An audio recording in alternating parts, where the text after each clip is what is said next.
Good morning. How are you all? Good? Good. That's good.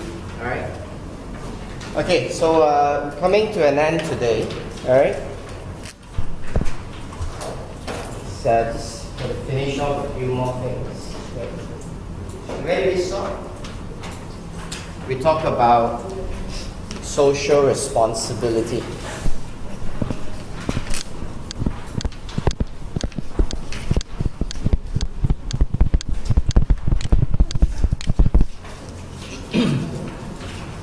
Okay, talk about social responsibility. See, we're discussing about the theory, about the motivations of the company for their social responsibility. That why a company choose to be socially responsible. So we talk about there are those companies that subscribe to pristine capitalists. You know, they just don't care about anything except shareholders. Okay? Now we also talk about people that they carry the mindset of expedient, which means they are still talking about shareholders, but they are trying to disguise, they are trying to do something to hide it. So they are doing things that appear to be good. So expedience appear to me like the work of the devil. The front looks good, but at the back, their intention is still about money. So it's giving you a very wrong impression about the company. Right? So that's expedient. And that's actually what, if you look at it, the socialist is trying to argue. Right? The socialists are actually arguing that this is how the companies are doing. Right? They still go after money. Then we talk about the two social contracts.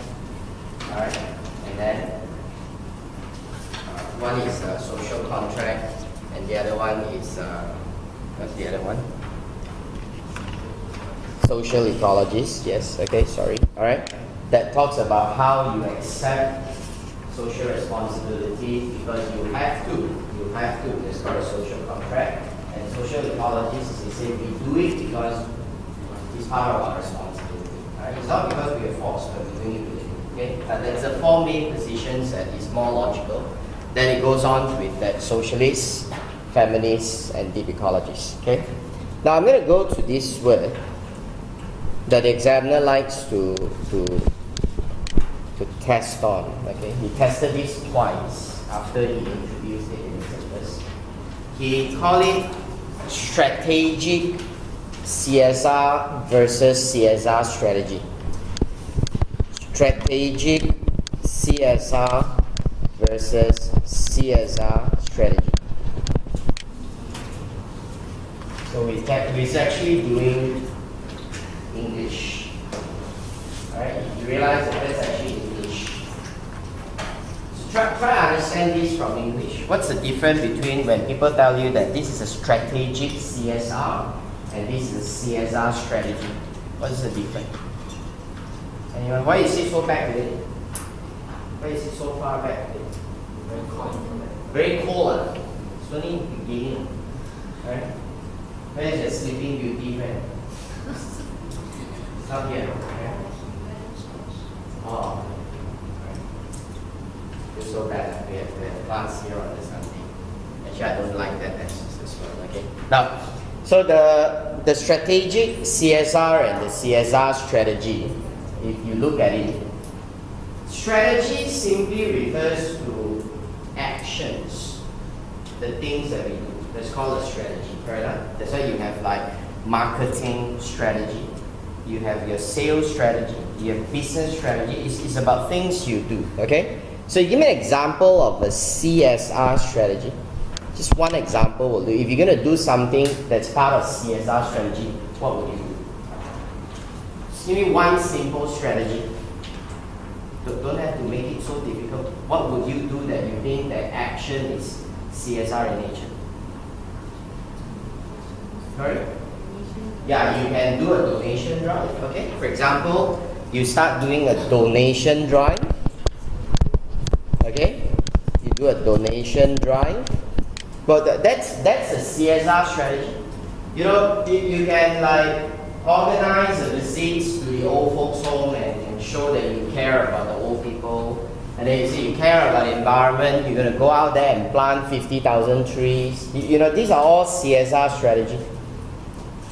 But the question is, not all CSR strategies are strategic. Now that's the English of it, okay? Not all CSR strategies are strategic.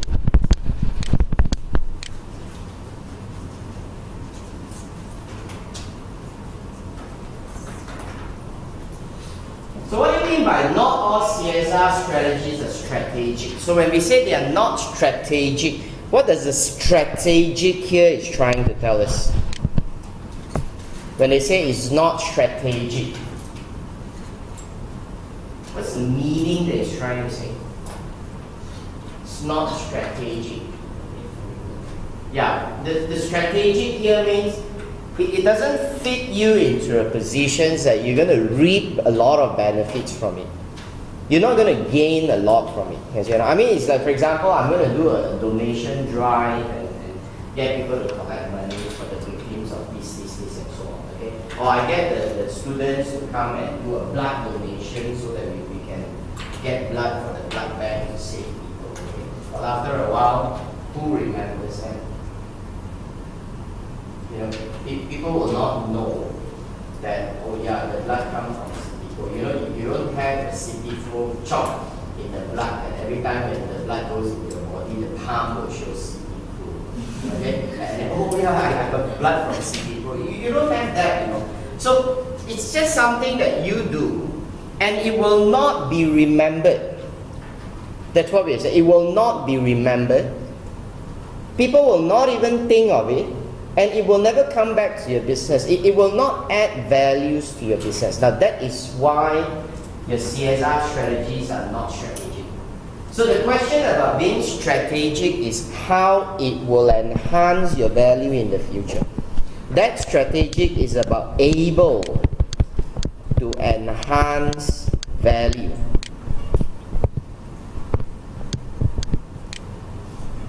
Okay? Able to enhance value.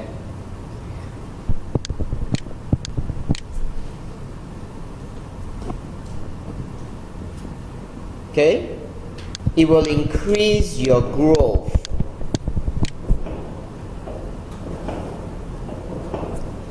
Your business will prosper.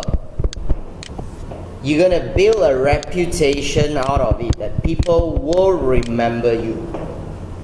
Now then it becomes strategic. You know, you're going to do something like, eventually it becomes a branding. And people will relate to you. And it helps you in your business. Now I'm just give an example, like if I want to do a strategic CSR for the college. Now I'm going to do this. I'm going to get all of the students to study taxation. And then every time comes towards the month of April, where there's a lot of taxpayers going to submit tax return form. And you know, there's a lot of people who do not know all this. You know, there's a lot of business that they don't understand GST system. So since our students are more knowledgeable from that, so let's do this as a yearly event. So every year we will book, let's say, an open area in City Square. Free one, we just book an open area and we get 100 of our ACCA students from this college to sit there and offer free advice. Okay? So when the people just come with problems, we sit down, we explain to you, we teach you, we bring the laptop, we do e-filing for you. We're just offering you a service with no charge. But you know, over the years, you're going to gain a reputation that, oh yeah, that every year, that this time of the year, that this bunch of City Pro students that will come and guide us about taxation. And then parents will be thinking, wow, I'm so impressed. How come you know all these things?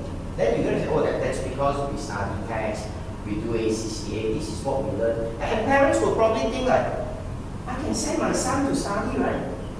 and they will remember it was Citico because you carry our badge.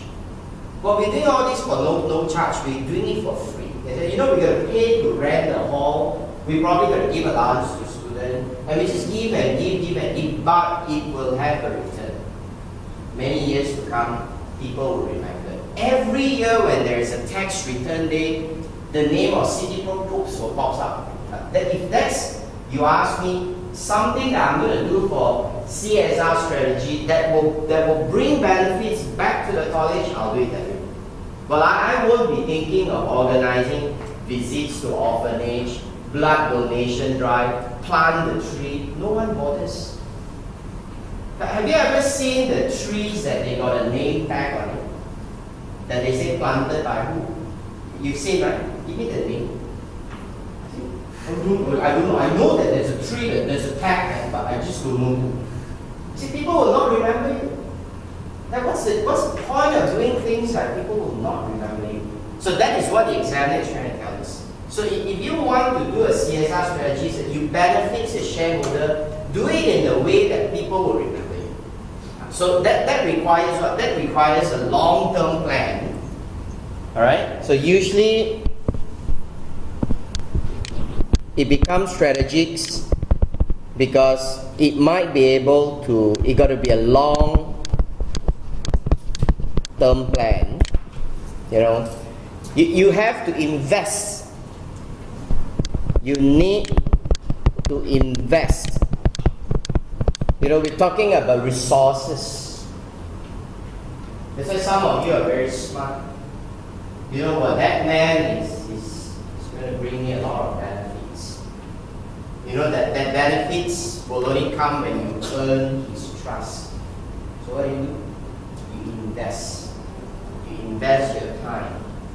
You sacrifice the time you go with your family members to hang out with this man. You praise that man, you worship that man and make him like he's the most high person on earth so that he likes you. You know that's the thing that you're trying to do. You know that person will be good for you in the future and you invest on that person. So that's something I'm just trying to say. You invest, which may not be right like in the first place. Okay? But that's what the companies are doing. You see, when we start doing all that, we're just going to pay. And we don't even know whether there's going to be a return or not. But we know that there will be a return in the future. So you just continue to pay. Okay? Now, you got to be serious about it. So you might have to set up a committee. They don't just do it, but they will set up a committee. Alright? They would monitor and they would assess the performance. They look at the results, like how well that the program has gone so far.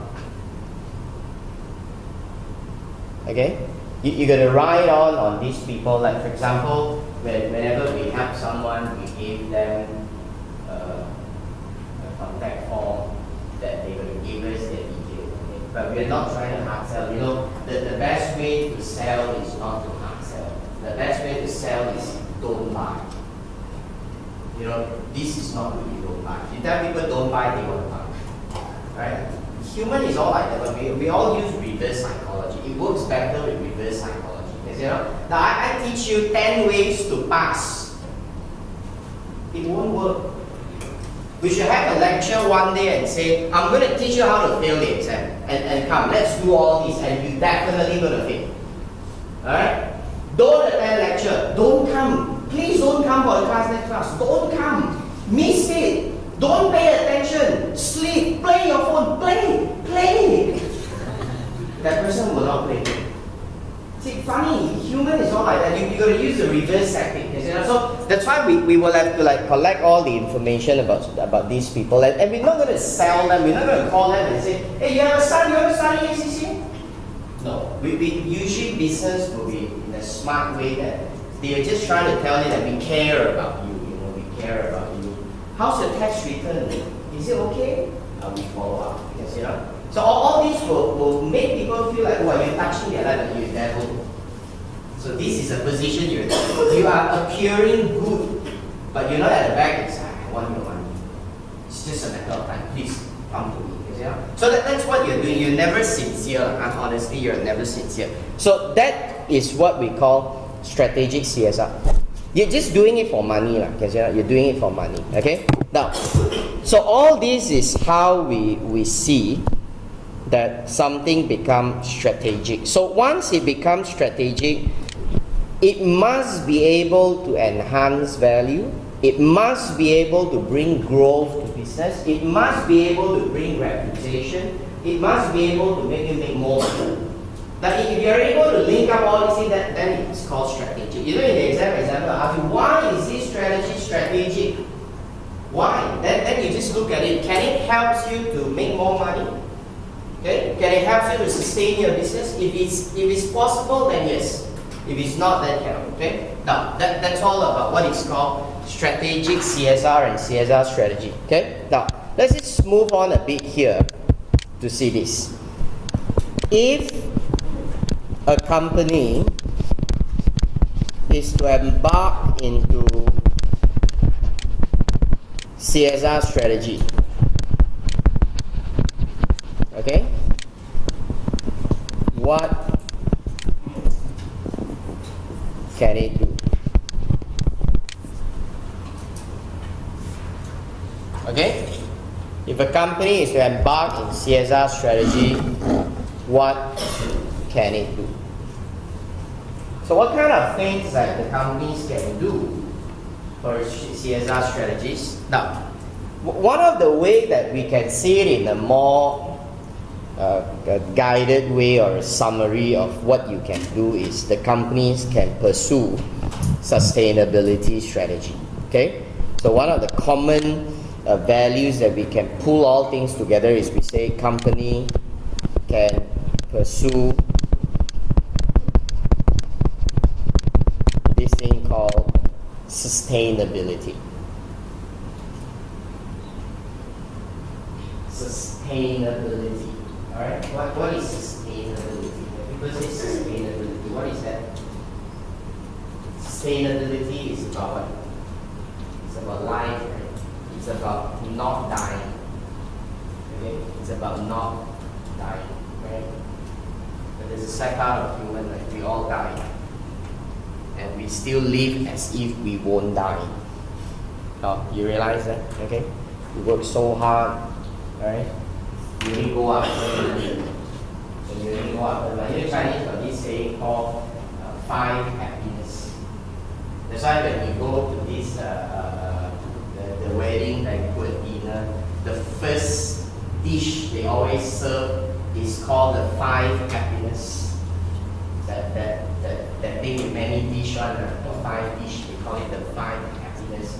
And what are the 5 happiness that we have there? You know that there's some values like 五福临门. People always say 五福. What is 五福? What are 5 happiness? And in the 5 happiness, one of it is prosperity in terms of wealth. Alright? So money is only one part of it, but we only look at money and we think that money is the solution for all problems. Okay? Sorry, I'm using the terms to teach you some more. Alright? So it's part of, because I think it's more important that you must have values in life than to just think of going after money, because we're all going to die one day. Okay? So you have to prepare for yourself, like if I'm going to die, have I done all these things? Okay? Sorry, I know you're young to listen to this. Okay? Now, so back to this thing called sustainability. I'm going to bring you to the notes and look at these few values. Okay? If you just come to page 195. 195.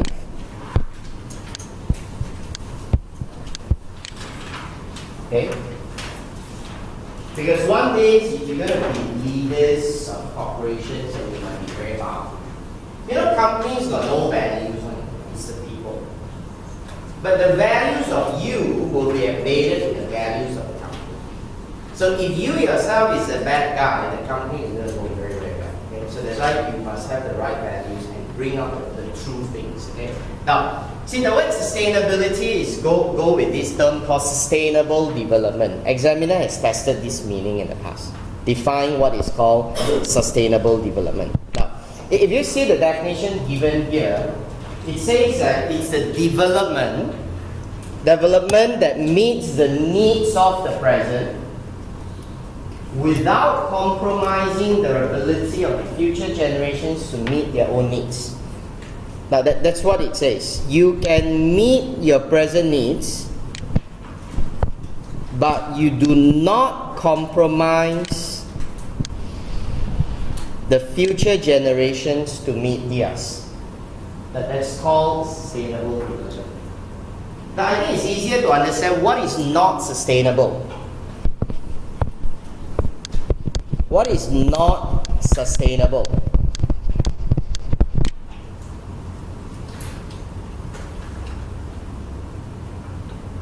And it's easy to understand about environment sustainability because there's a lot of examples you can see that what is not sustainable environmentally.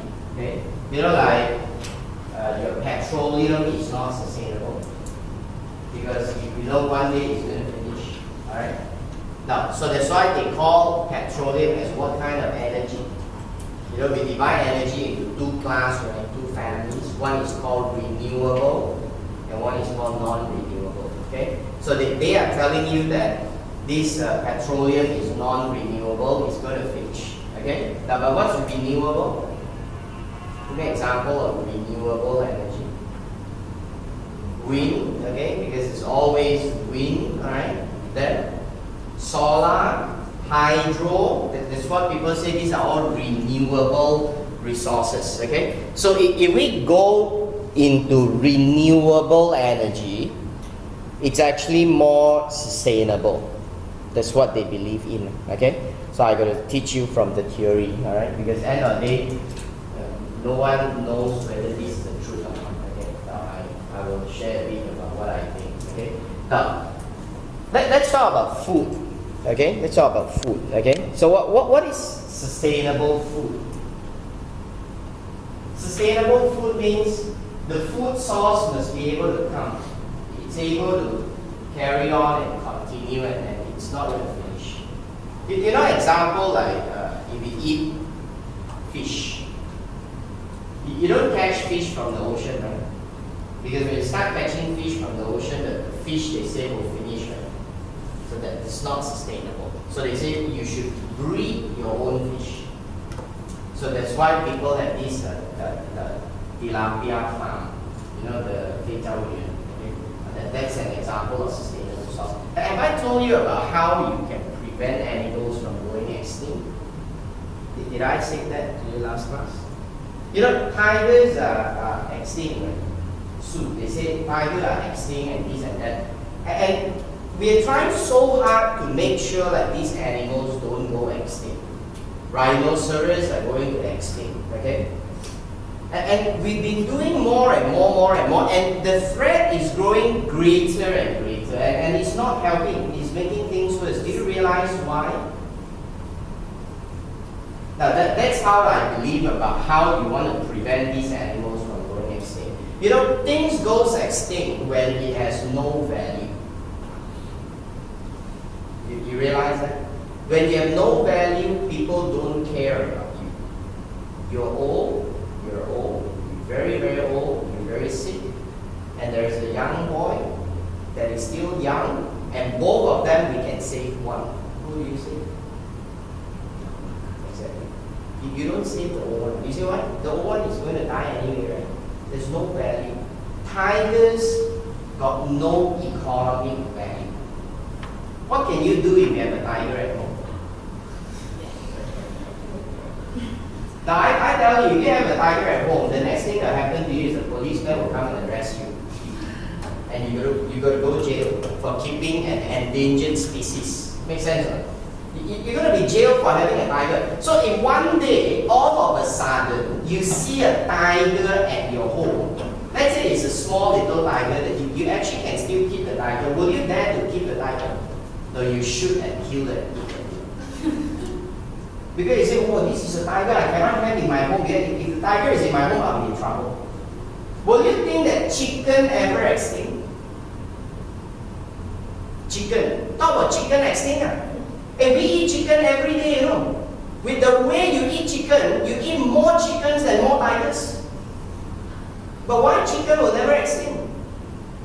Because chicken got value, can sell. And when chicken can sell, people breed chicken. I ask you, will you breed tiger or breed chicken? You're going to breed chicken. You breed, say, I breed tiger for what? I can't sell the tigers. That's why you see in Thailand, there's this tiger village, right? You remember there's this, they call these monks, say that they keep a lot of tigers, and then they say that the monk are able to tame the tigers, and after that people close it down, saying that actually it's not true, it was a scam. They were selling all the tiger skins at the back. But you look at how many tigers they have in the tiger village. And you're telling me tigers are going extinct and there's so many tigers there? What was the reason? Because the tigers there, they can sell. They can make money. They breed.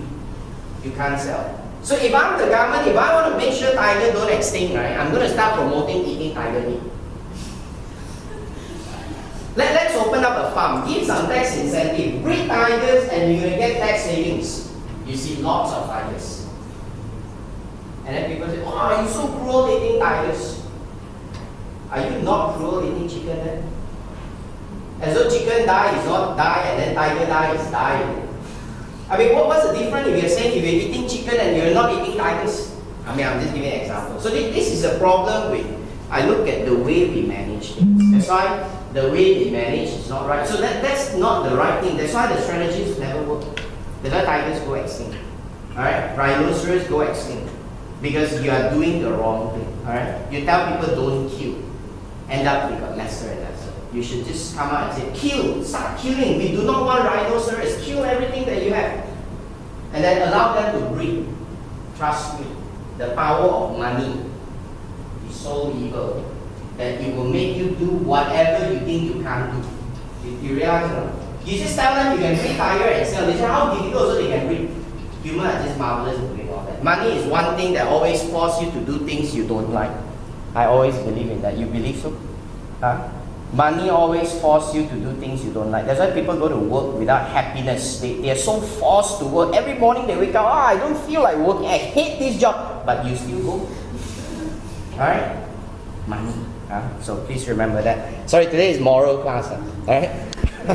Holy Sunday. Alright? Moral class. Okay, back to this. So this is the thing about sustainability. It's about how you want to do things that's in a sustainable way. That you can do it whatever way you like, but you don't compromise the future generation. And we divide this into three, which we call it the triple bottom line. The three things that we need to make it sustainable. Alright? Now the three things that we need to make it sustainable are called the 3 P's. Okay, now 3 P's is just trying to help you to remember what's the 3 P's. Okay, now the first one, if you see here, is called environmental sustainability. Environmental sustainability. What is that P? That's planet. Okay, that's planet. It's about how do you want to make the earth more sustainable in terms of the biodiversity. If you see biodiversity, in terms of their renewable resources and non-renewable resources, how do you manage them in terms of all these global warming? Is global warming true? Did I tell you about how I think about global warming? Did I say that? I didn't say that. Sorry, I a bit lost with what I say in different classes. Sometimes if I keep on repeating the same thing and I'm so scared I'll be telling you again and again, then what is Mr. Lau really old here? Now, see, in the past, people call it global warming. Alright, that's a term that people use it in the past. They say that we are suffering a threat from global warming. What is global warming? What is global? The whole earth. I didn't use a Malaysia warming, I just use a global warming. Okay, the whole earth is being warmed up, but this is my way of thinking. Please don't quote in the exam because the people don't think like how we think. Okay, so if you quote this in the exam, they're gonna fail you. Please, I'm just trying to give you my side of the mindset. Now, I look at it. See, I agree with Donald Trump that global warming is a hoax. It's a big lie. Now, I'm not saying that we are not destroying the environment. No, I didn't say that. I think that yes, there are certain things that we do in our way of life. We do affect the environment. We do, okay? But I think like to say that human cause global warming and human can reverse it, I don't think so. Because I still believe in the earth is being controlled by a supreme power, the power of God that is able to control everything, include we call climate. Now, just think about this. If global warming is true, that means you're saying the temperature of earth is going up and it's not going down. But if you see in the early 2000s, we have got record ice at the, I don't know which part, the Antarctica or the Antarctic. That was the record ice. They have the most ice ever.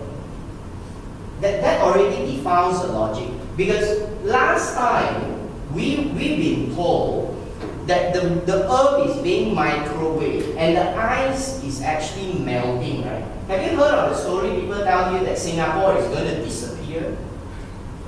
And then they tell you Mauritius is not going to be there. Oh, sorry, not Mauritius, Maldives is not going to be there. So you must go to Maldives before Maldives got disappeared because they say the sea level will just go up and go up, go up and go up, go up and go up. And the reason why the sea level go up is because the ice is melting at the two sides of the earth. That's what people say. But then like less than 10 years back, we have got record ice. How can there be ice when you say things are melted? You bring me a cup of ice and you give me more temperature and I tell you there are more ice on the cup. Well, I don't buy that idea. You know, okay? Now, and they have cases like places become cooler. Vietnam say they have never got I don't use the word snow, but they say they have never snowed in their life and they got snow. How do you explain that? Why are things going crazy? So after a while, people say, the word global warming seems to be a wrong word. So they use what word? Now they don't use this global warming. They use a term called the climate change. That's why they don't use global warming. They say, it's not global. We are wrong with the word. It's that the climate is changing. That's why there are places that last time was not so cold now become very cold. Okay? So they believe in that and they promote things to you to buy so that you go into the idea.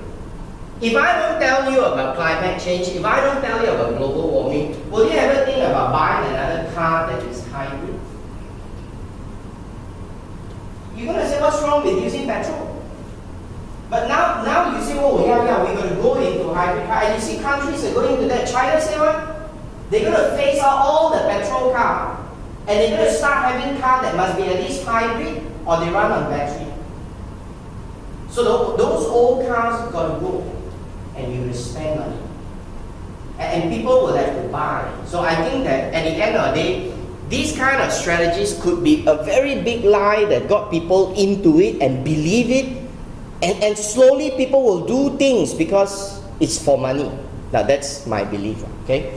So you just see whether you're able to see the other side of the story. Because sometimes you need people to tell you, think about the other side, and then you start to, okay, maybe there's some values there, okay? Now, anyway, but don't put all that in exam, please, okay? Because the exams are generally about the common mindset. The common mindset that people tell you that, this is what is happening. The earth is very dangerous and there's something we can do to save the earth. How can you save the earth? You are so powerless when there is one hurricane come. What happened to Puerto Rico? All gone. You go and see YouTube, all gone.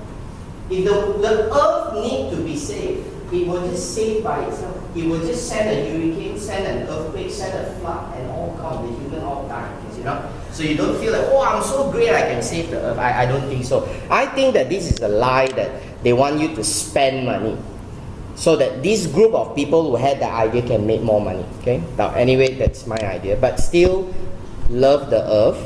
Please don't say, oh, after I listen to Michelle, okay, I'm going to dirty the earth, I throw rubbish, I waste what? No, I didn't say that. I'm just saying that the whole idea could be behind a big lie, okay? Now, then they talk about this thing called economic sustainability.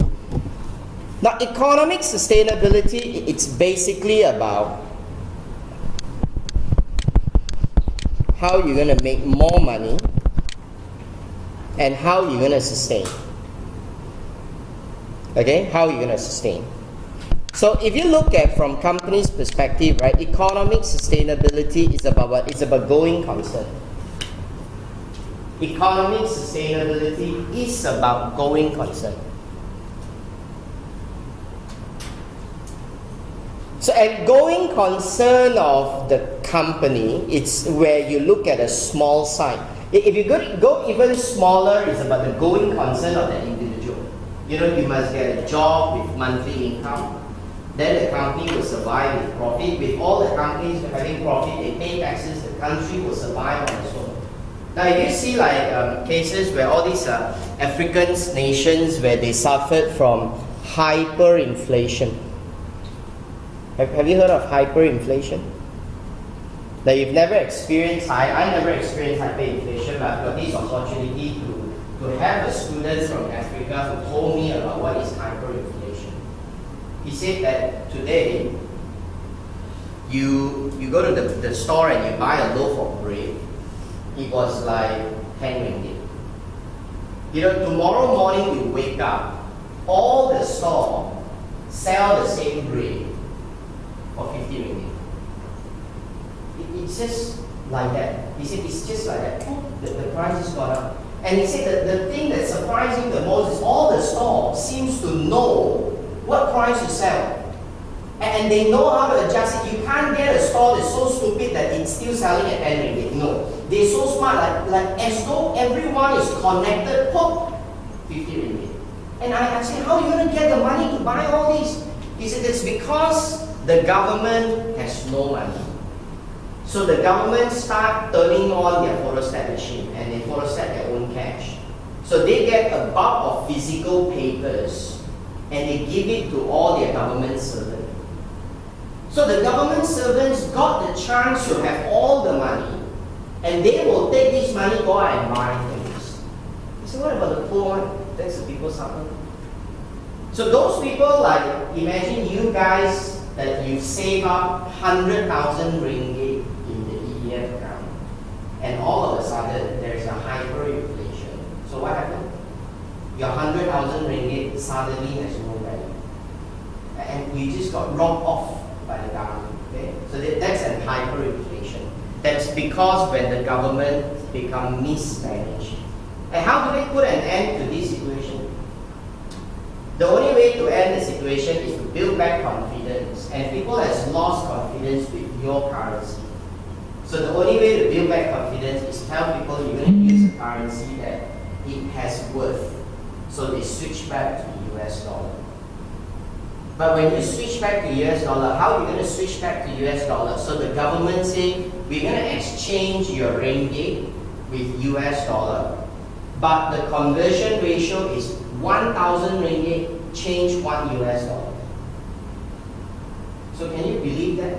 So your 100,000 ringgit in ETF, which last time worth 30,000 US dollar, let's say, now become worth how much?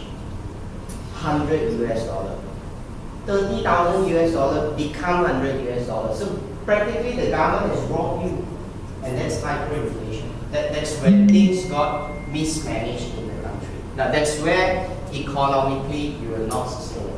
That's why you see people are trying to do things to sustain the economy. So the government is trying to avoid all that. Alright, they're trying to avoid all that. Okay, so they're trying to like make sure that things don't go in that way. That's why that time when you're in hyperinflation time, they say who made the most money is when you have friends and relatives staying overseas.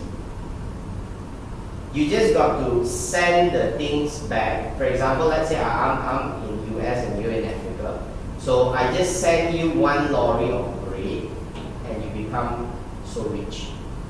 Because the thing's worth more than the money. You know?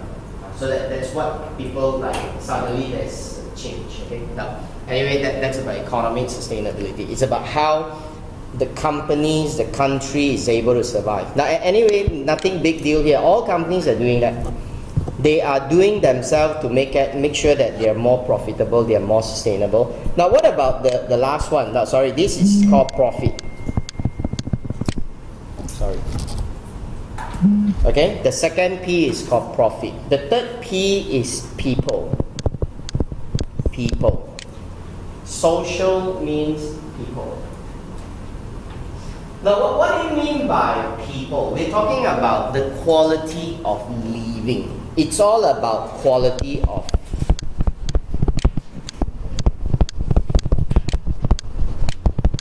living. It's all about your life. Okay? It's all about quality of living. It's all about life. So if you're going to use words that you can relate to social sustainability, you're going to give words like education, for example, okay? You know, like education, infrastructure,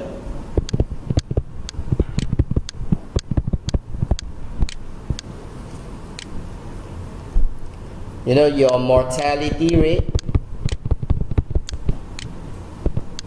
your health. So you can see like overall we are more socially sustainable now compared with 50 years ago because we've got better access to education. You know, we've got better infrastructures. You know, those days you say, well, I don't have a train. Now I see you want a big train in Johor, right? So the next 10 years when I come, I will see train. I'll see so much developments when I first came here in the early 2000s. So with no buildings and now got so many buildings. So probably if I will carry on, I hope I don't know. Okay? Because it's such a long time that I've been going down to JB and I really feel like that will be a time that I need to stop. Okay, I've been praying about that. All right, so hopefully one day that it will be answered. Okay, now so you see like things are getting better. You got more schools, you got more universities. These are called infrastructures. Okay, which improves your life. You know, people last time you hear of stories of people giving birth is life-threatening, right? That's why those days when you're talking about giving birth, it's about how people will die from giving birth. And now people will say like giving birth is so normal. You know? I mean, if you hear people die in the giving birth process, it's become unusual. Now that's because we've improved in terms of mortality, in terms of health. You know, things like suicidal rate,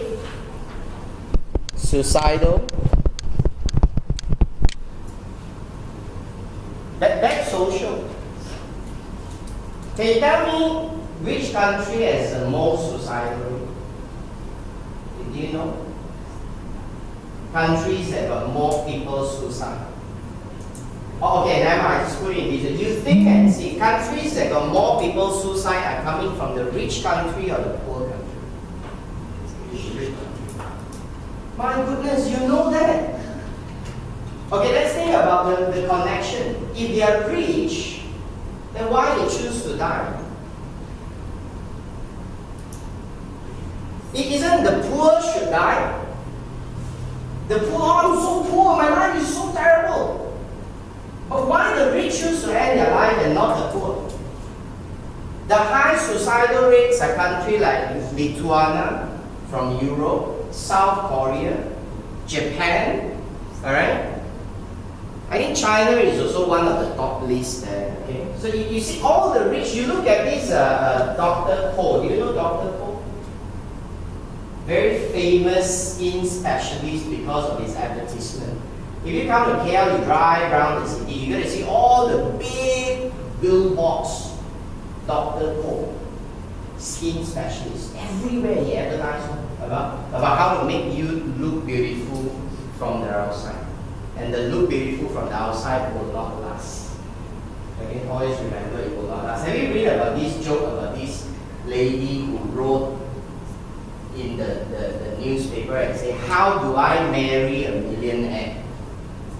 But read before now. And then the CEO of JP Morgan replied her, no, I tell you, today we have time, so we thought this was Now, the girl from this newspaper was saying, she wrote the newspaper and said, I got this question. How do I marry a man that his annual income is $1 million a year? Because it's quite normal to have men with an income around 250 to 500,000, but 1 million is her target. That's what she said, okay? And then she said like, the best I've ever dated is a man with annual income of 250,000. It was never more than that. So somehow that's my upper limit. So how do I get this amount? And then she asked, those with an annual income, can you advise me how do I get on to this type of guy? Where does this single man with more than $1 million hang out? How do I just come to you? And then the CEO of JP Morgan write in and say that I'm a man that my annual income is more than $1 million, so I think I'm not wasting your time to reply you. Okay? Now, first of all, she said, you are trading your beauty, because she said somewhere in there, I'm quite beautiful, I'm fairly good looking, I look good, okay, I look good. And I saw all these rich people are always having wives that they are not good looking. You agree? You agree? You always say, wow, this man is so rich, and how come the wife is, You agree that? Okay. So she write that. And the man said that you're exchanging beauty with wealth. And that's a fair trade. So since JP Morgan is an investing company, okay, so he's a so-called fund manager. He said, since I'm a fund manager and since you talk about trade, let's look at trading perspective, okay? You're trying to trade your beauty with the man, money. So the man is effectively paying for your beauty. Fine, fair and square, okay? But there's one formula that we must get it right. Your beauty will fade. You're not going to get more and more beautiful. You're just going to be more and more ugly as you grow older. So you are a depreciating asset. The man's money will grow more and more. Because there's no reason why my money will decrease on its own. But if I put you there, you just decline on your value on its own because you just grow old. But my money will never grow old. And no fool man who has $1 million income, because the man must be so smart to earn $1 million a year, no fool man that is so smart will exchange an appreciating asset with a depreciating asset. So why are you going to do that? So that's why he said that you will never be able to find a man like that. So if your dream is to marry a man with $1 million income, he advised her, it's better you work hard to earn your $1 million income yourself. It's easier. Alright? He said that for a $1 million man who is so smart, the only option he will ever consider is just to date you, but will never marry you. Good advice. Okay, now back to this. So sorry, today we talk about all this. Don't know why. Okay. Now, so you can see the suicidal rate is very high in those countries that they're very rich. So it shows to me that these are the things that just doesn't click, because people just want to die even when they have money. Alright? So I told you about Dr. Cole is because he's so rich, and I think that's his only son, if I'm not wrong, okay? Our only son, right? Committed suicide. His father gave him everything from the outside. I put a very right statement. The father gave him everything from the outside. He got a good car. You know, he drive all the luxury car that you might be thinking, oh, that's a good car. Okay, so that's the problem. People got show a cover from the outside that they're real good, but inside is always empty. All right, so they do not know how to handle their life, and they're lonely. Okay, so if ever don't be alone now. So I must give you advice. So don't be alone. If you're ever lonely, you get people to talk to. Get people that are able to advise you, talk to you. Okay, so that you will not think anything about yourself, because you know when you're alone, you just go out of control. You just imagine things. All right, and always remember that I think God don't make us with the idea of giving you happiness. But it's about giving us character. It's about how to build your attitude. And you know, to build characters, you can't go through good things in life. You realize or not, you never are the best character when you are happy. But you only build characters when you go through challenges. How you learn how to face the failure. How do you go through hardship and you can still stand up and say, oh, thank God, I'm so blessed. I really feel grateful. You know, that's character. So it's about things that you build from the inside. So that's why we see people who chase money never do things on the inside. That's why they choose to die. They always lose hope. So you must remember that. Balance your life. Okay? Balance a bit. Now that's about the social part. Okay? So these are the three things that we are supposed to pursue. So companies are doing things from this aspect. If you ask me, give an example of what companies are doing from social sustainability. Okay, you see, for example, the big accounting firms, they tell their staff, we sponsor you to study. Now that's the social sustainability that they're doing. They're trying to improve your knowledge. They say, I'm giving you scholarship. If you take ACCA exam, I'm going to get extra 5 days leave. You go and study. Now that's part of social sustainability. Now you know, companies like example Google says like we're very concerned about the health of our staff. You know, when you sit down for too long, you get not active, you fall sick. So that's why they came out with that kind of lifestyle township. They don't have an office, but they have a town. That you're going into a town to work in the town. That you're just like moving in the city, and then after that you realize that it's like a community. That's why nowadays there's these new ideas about old folks home. Old folks home. That is not a home. That is a community. So instead of like the old concept of building one home, that all the old people stuck inside like you're like prisoners, you know. Or you're like an inmate, sit there in the room, and then people, instead of doing that, we want to build a city for the old people. So one big town with all the facilities inside, that you are like entering a zone and not a building. But the moment you step into this city, that is the old folks' home. The whole city is yours. The facility, the restaurant, the food they prepare is meant for you. The road is meant for you. Everything is meant for you. So all is there. So it's like you're going to a new place and staying. So that's an example of the concept that people are going. And they say this is more sustainable. Now that is about social. Okay? Now, so I hope you get an idea about what is these three types of sustainability: economy, environment, social. Okay? Now, of all these things that we see here, in our study, right, the one that they stress a lot is the environment. Okay?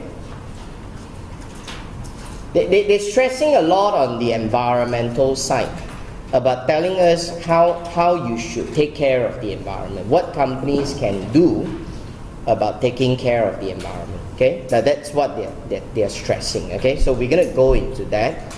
So we're gonna see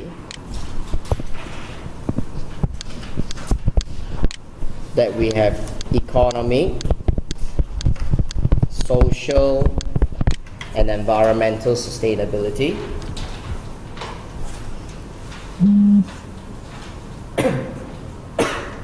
You know, in these three perspectives for sustainability, we don't care much about economic because it's always there. People will realize that they have to make money. Okay, so the syllabus talks more about environmental sustainability. So they say if you're going to sustain your environment, what can you do? Okay, so think about this. If we want environmental sustainability, what can we do?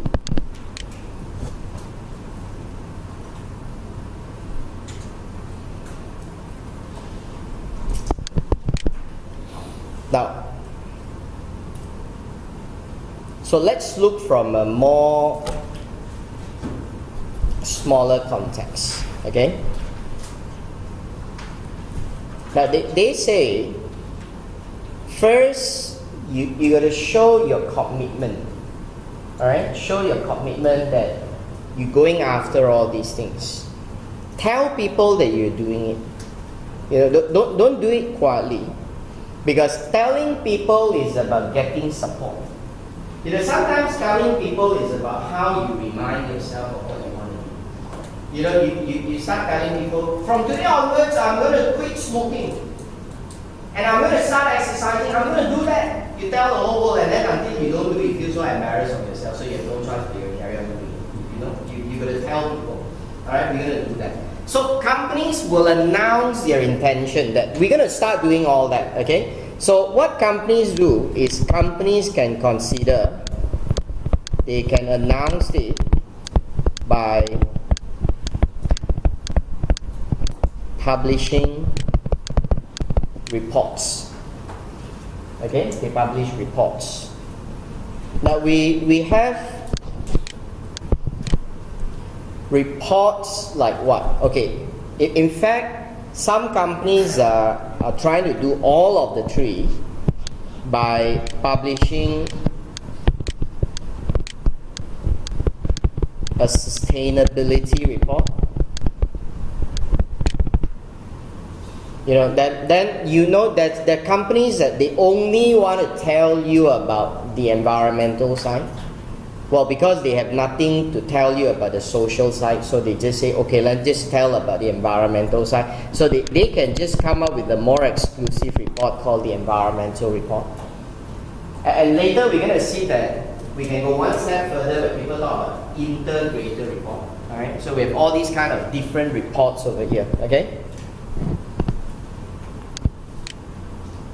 Okay, most of the countries, they do not have a regulation, they don't have a rule or a law that says that you must have this kind of report. They don't, okay? So it becomes something like it's voluntary in nature.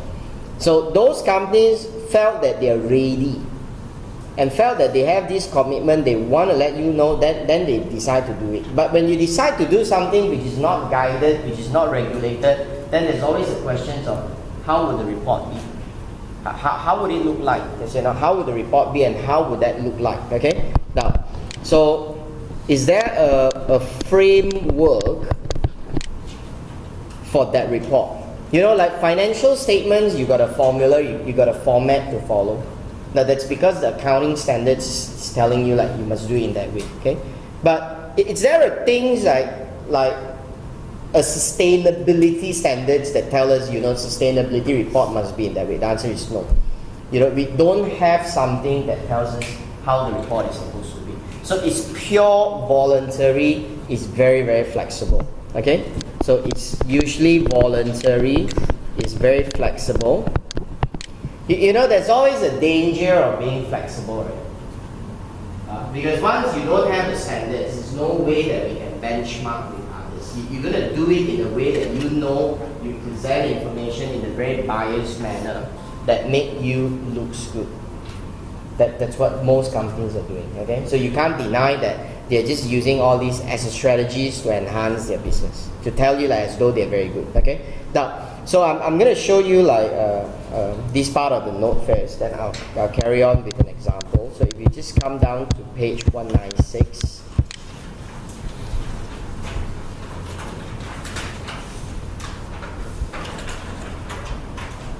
Okay, 196.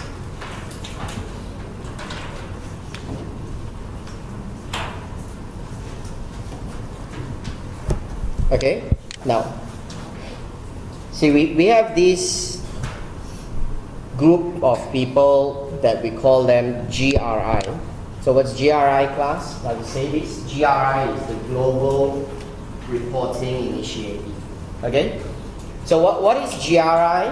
What do they do? Now if you read the description here, it says it's a large multi-stakeholder network of experts who participate in working groups and governance bodies, and they use guidelines to report or contribute to develop reporting framework. Now that's what they do. They develop reporting framework. So they come out with suggestions and tell you, now that's what you do. You want to prepare sustainability report, right? Come, we tell you what you do. Okay, so they gave you some idea. Now, so I'm going to go through what they say, because this was tested in the exam previously, asking students, tell me what do you expect to see in sustainability report? What do you expect to see? Now, so that's what GRI suggests. GRI says that typically a sustainability report should have 5 sections. Okay, you should have 5 sections. Now, the first section, now I'm not going to go very detailed. Okay, you don't have to write so much in the exam. Okay, so you just got to know that idea that this is what you need to have. Now, there got to be somewhere in the report. It doesn't matter where you put it, but you should have somewhere in the report that talks about strategy and analysis. Okay? Now, what do you mean by strategy and analysis? You're supposed to give an impression of readers about the strategies and analysis of what you're going to do. So, if you see this part, just come down to this part. It says like this intended to give high level. What is high level? High level is detail or summary. Summary. You know, you watch from bird's eye view. You go fly all the way up and you look down. That's called high level. You don't see detail. You see the big picture. So you're supposed to give a big picture to reader. The view of the organization's relationship to sustainability. It's just a short discussions about what do you think about sustainability, what is your concept, what you're going to do, what are your challenges, what are your strategies in short term, medium term, long term, how you've been progressing so far. You know, that's it. It's like telling me a story in a very summarized way. So if you just go through yourself, you say it's a statement from the most senior decision maker of the organization. You can have people like the CEO or a chairman or anyone that you think is suitable to write something about the relevance of sustainability. Why is sustainability important in your business? Tell them. Why do you see that there is a value here? What is your vision and what is the strategy in short term, medium term, and long term? Tell them. Okay? Now that's called strategy and analysis. So what most companies do is usually they put it in the front section of the report. Just like in annual report, you have one thing called chairman statement, right? This is something like that. You can have so-called a chairman statement that talks about sustainability. Okay? Now you got to tell people your organization. You got to explain to them about your business. That's what we call the profile. Your profile is your background, your characteristics. And the profile of your organization is very important because it gets people to understand about your impact. You know, like if I tell you my company is producing food, so what is the impact of my business on the environment? What is the impact of my business on the people? You know, if I'm in education, so what is my impact? How do I change life through my business? So that's what you're trying to do, okay? You're trying to give people an understanding of your business. You talk about profile. Later I'll show you an example, okay? Now, and there will be a content index, so-called the page number. You know, you got to start searching here and there. You don't have a content index, so you have content page. Now, then we're going to have this thing called governance, commitment, and engagement. You know, governance talks about the people. Governance refers to people.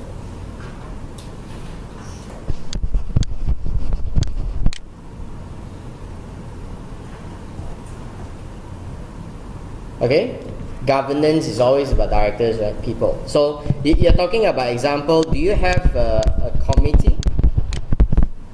we've been learning about audit committee nomination, remuneration, and we understand that we can have a risk committee if you want to. Now you can have a sustainability committee. You can have an environment committee just to take care of the environment. So that committee shows you're serious about that. Shows that you're serious about doing it. That's why you set up a group of people that you're going to do all these things. So you might want to tell me, like, you have a committee. Who are the directors inside? Are they independent? Are they not independent? How many times do they meet a year? You can start telling all that, because that shows what governance, the people. Commitment is what they do. The number of meetings. And what is engagement? Engagement is how you've got people connected.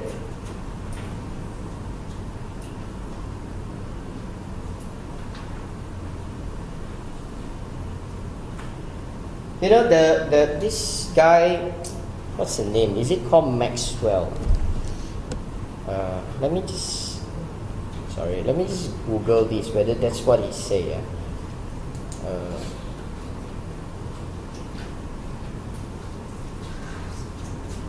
John Maxwell. Have you heard of John Maxwell?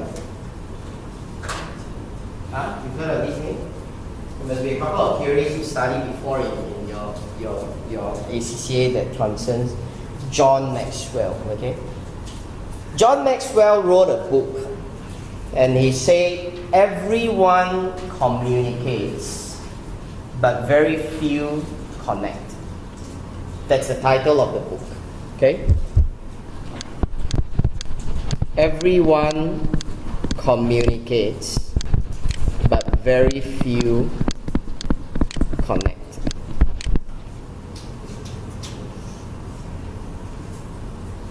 The difference between communicating and connecting.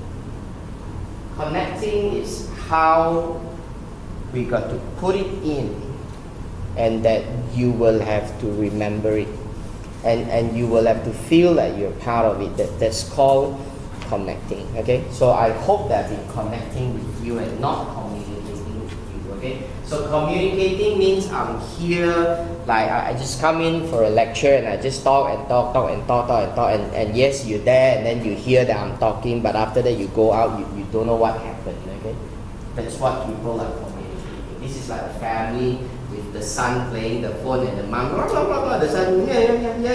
Then the son will just keep pressing the phone, and then the whole session is over, and then the son will just walk away. The mother felt that she stopped what she wanted to say, and the son said, I don't know what my mother said.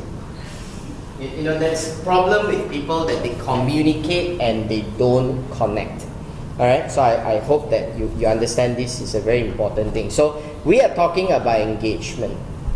Sometimes I always find that there's problems with people in the sense that they don't communicate well, in the sense that they don't even answer questions.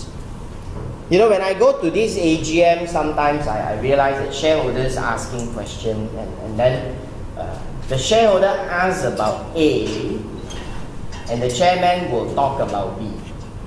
This is always the problems that I see people, they used to face. They've been giving you the wrong thing, and they don't seem to care about what you are. And the best thing is they don't listen to what you ask.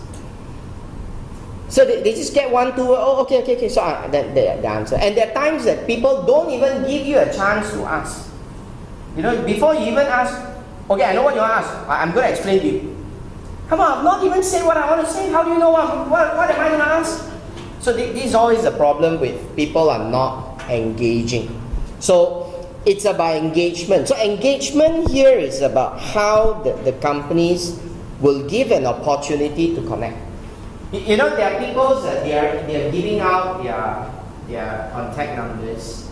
They're going to organize forums. They're going to sit down with the stakeholders, and they're going to ask from the stakeholders. Okay, so this is engagement, and engaging is about building relationship. And relationship is very important. Okay, it's about how you build it. All right.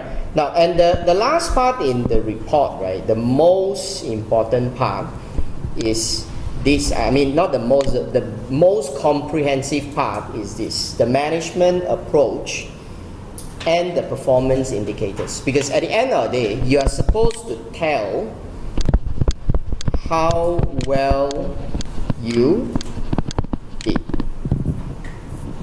Okay, you're supposed to tell how well you did. So you got to give a way that can show your performance. So usually we can have various creative presentations. You know, like you're gonna use graphs. Okay, you're gonna use graphs. You're gonna use charts. Now I'm just gonna give an example. Let me just take off some space here and give an example. Like let's say we're gonna talk about our water consumption in the company, because it's part of our environmental performance. We think that water is very precious, so we want to tell our stakeholders how we've used our water, and we want to tell you like we're doing a lot on saving our water. So we can tell you, for example, like this is our consumption since 2012, 2013, 2014, 2015, 2016, okay, 2017, all right. So I can give you a trend, but usually they don't go so far, okay. So most companies show you a trend of like 3 years, or they can do this. They can show you. Probably I should just give you another example, okay. So they can show you in this way. Now, some companies, what they do, they show you what they did from the very beginning. Like 2004. Let's say 2004 is the very beginning. We started this kind of reporting. So I want you to see from that point onwards. And now we just compare with 2015, 16, and 17. Now maybe this is what we had in the past. This is our water consumption, okay?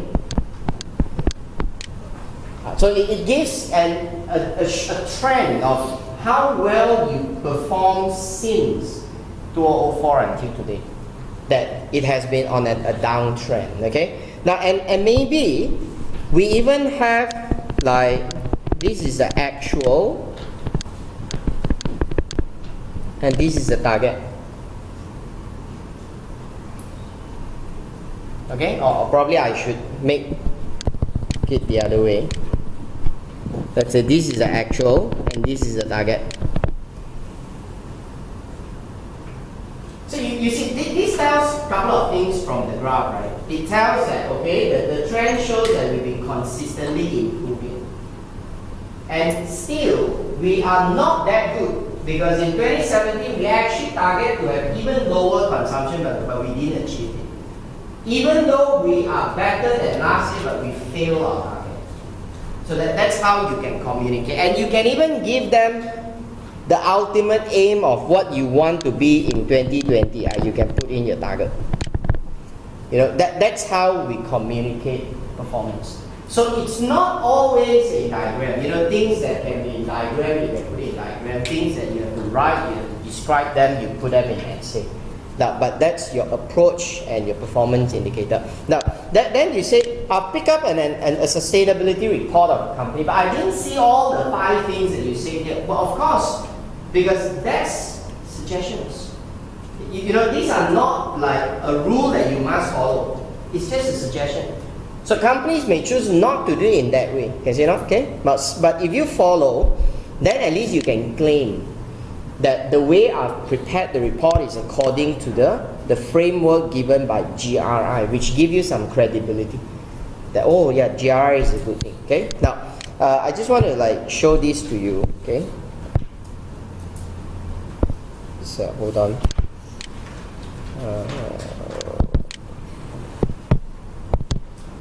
Okay, that's the one.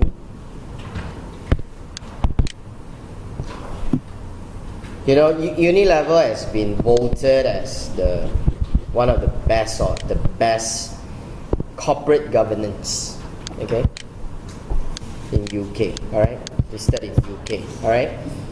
It's a very old report. It's 2006, but I like the old report than the current one.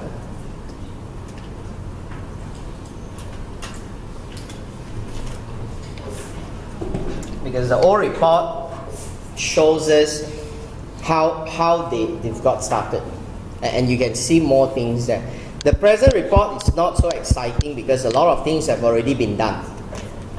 So you don't see much, okay? Now you can, if you see like at the beginning, they tell you about chairman introduction. You know, that's like strategy and analysis that we say, okay? They talk about the chairman's introduction, okay?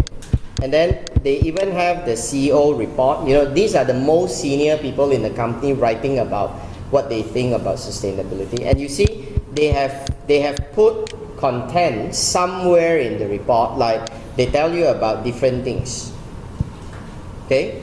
They tell you how do they make progress on the big issues like nutrition, hygiene, how they have integrated sustainability, how they create and share wealth, that's economy, okay?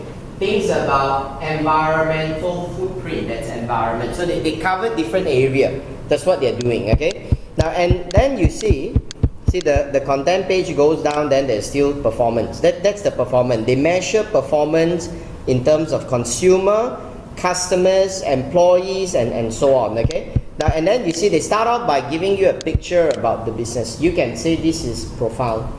You know, they're telling you what is Unilever all about. And you see like they're trying to make things easy. See, they presented in this way. Oops, I thought I can just put 2 pages, all right? Now, they've given you a picture, a map, right?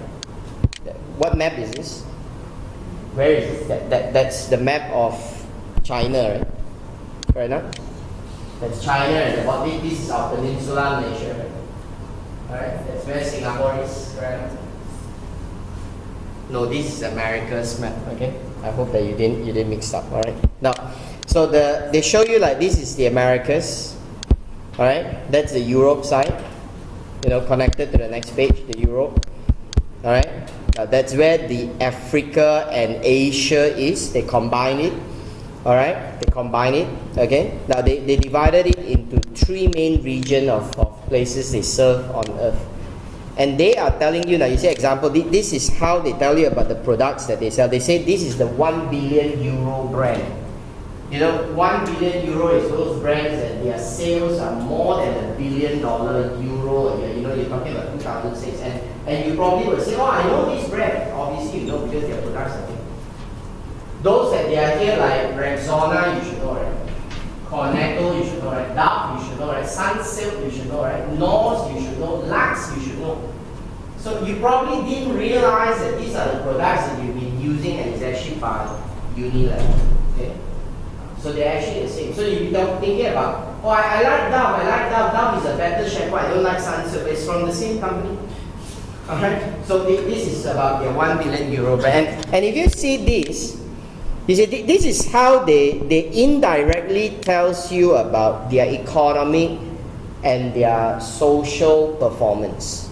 Now, they gave 5 pie charts that divides into 3 regions that measures their profit, their turnover, their goods, their employees, their manufacturing size. Let's just look at example, the turnover and the profit.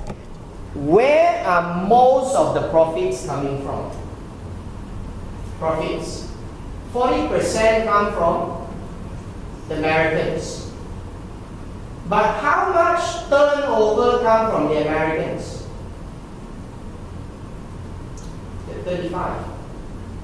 That means the Americans are paying more. You realize that? The Americans are paying more. That's why the margin from the Americans are higher. That's why Donald Trump is so angry, right? He said, you guys are making Americans like a stupid fool. Okay? You're trying to make us pay for everything. That's why he said that as a prime minister, he's American first. That's what he said. I'm just telling you what he said. Okay? How nice if you have a prime minister to say that, right? Malaysian first. Malaysian first, okay? Alright? No. Alright? Anyway, we don't talk politics here. Now, so, if you see like example, the employees, the manufacturing site, do you realize that most of their factories and most of the workers come from? Yes, Asia, Africa. That's where they invest their factories. But if you look at it, what they're telling us from these 5 charts is they're actually taking the money from the American and feed the people in Asia, Africa. Why? Because this is where they get all the jobs are. And that's why Donald Trump said he's want to get all the companies to come back, the Americans company, if you can, to come back and set up factories in America. If not, we're going to tax you. Okay? So that's an example of how you see things. All right? Now, so you can say, oh, that seems to be a good contribution. You're trying to like bring back money from the rich to the poor. I mean, something like that they're trying to tell us. All right? Okay, then if you go on, you can see they mention about their impacts, how they need to do their business. So they tell you about how they must understand consumer needs, how important is their innovation, R&D, suppliers, and so on. Okay, I'm not going to go through all that. We're not here to study uni level. We're just giving an example of what they're doing to show you their sustainability strategy. Okay, now that is the way we present the report. Okay, now I'm going to come back to this shortly. All right, now, okay, so companies can prepare this, which is a way of announcing to the world that you are very serious.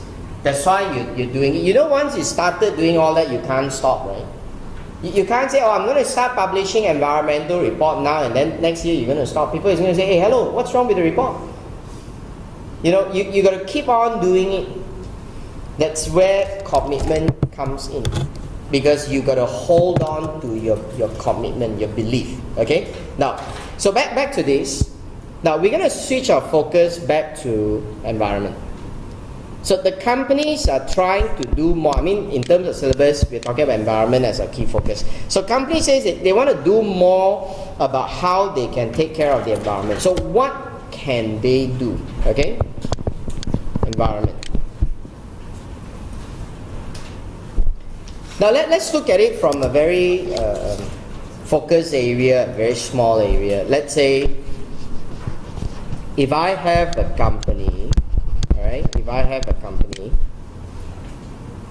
and I'm interested of communicating my environmental performance in my business activities. Alright, I want to communicate my environmental performance in my business activities. Now we are talking about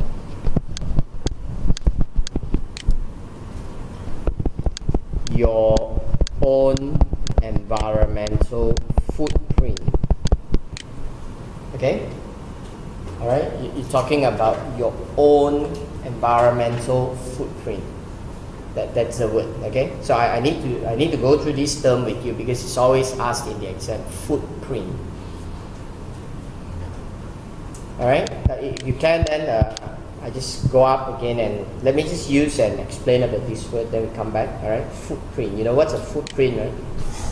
So when there is a footprint, what does it mean? You've got a footprint because you've walked there. That's a path you've been through. Okay? You've left a mark. Alright? You've left a mark. You know, that's why I love about teaching, because teaching is a job that it touch lives. So if you think like you be inspired by me and then you say, oh, I love that, so please welcome to the teaching world. We need the right people to teach, to change the society. Alright? So go ahead, alright, and teach. You should teach. Young people should come in and teach. And you might say that, oh, I'm not going to make a lot of money. Maybe you're not going to make a lot, but you never know. Alright, you never know. Alright. So when I joined teaching line, but just because I just love to teach when I was very, very young. I just enjoy telling people so that people listen to me. Because I don't want to listen to people. So I want to teach, because teaching is the only job that people listen to me. Alright. So I started off teaching. Alright. And I realized that it started off with passion, but the money just comes. Okay. So you just never know. Alright. You just go on and do it with full heart, and things will change. Alright. So please welcome to the teaching world. Alright. If ever of you want to consider teaching, please go ahead. Alright. Do it. Okay. Now, so the thing about footprint is about things that you left behind, the mark of your path that you've walked through, that you've left behind. Now, you know, in the exam, we're not talking about footprint in terms of things you do like what I've just said, but it's more of the environmental footprint. And you also need to know about social footprint, okay? So environmental footprint is what you've left behind, okay? What you've left behind on the environment. Okay? And social footprint is what you left behind on the people as a result of what you do. Okay? As a result of what you do. Your own activity. Now, but this is how the examiners actually explain footprint. Okay? Now, he said if you talk about environmental footprint, yes, we're talking about the impact that we left onto the environment. You know, you're just going to change your environment to people if you're talking about social footprint as a result of our activities. Okay, as a result of our activities. So you got to start telling me, for example, from your activities, what are the things that you need? What are the things that you input into the business? And what are the things that come out from the business? I'm not sure if you remember this in F5. Do you know F5? You know, like 30 years ago. Alright? 30 years ago when you study F5, there's one part of the syllabus that talks about environmental management accounting. And remember, you must have heard some techniques. You know, you must have heard some techniques that nobody knows what is all that. You know, maybe I'm wrong, but I honestly tell you, we are not qualified to even teach all these things when we don't even know what is it. I've not seen the exact things of what is all this in my life, but I've heard of stories people tell us about input and output analysis. You know, the things that people teach you is probably as good as what they see in the textbook, and they just teach you something very quickly, and then after they taught this, that's it. They don't go very detailed because we do not know. Alright? And you don't ask. And especially when we teach you in a manner that you don't know, you dare not ask because you don't know what to ask. Okay? So that's the very funny thing about syllabus. Alright? Now, so the input-output analysis basically talks about what comes in equals to what goes out. You know, that's what I remember that the syllabus talks about input-output analysis. It says that what comes in equals to what goes out. It talks about zero-sum game.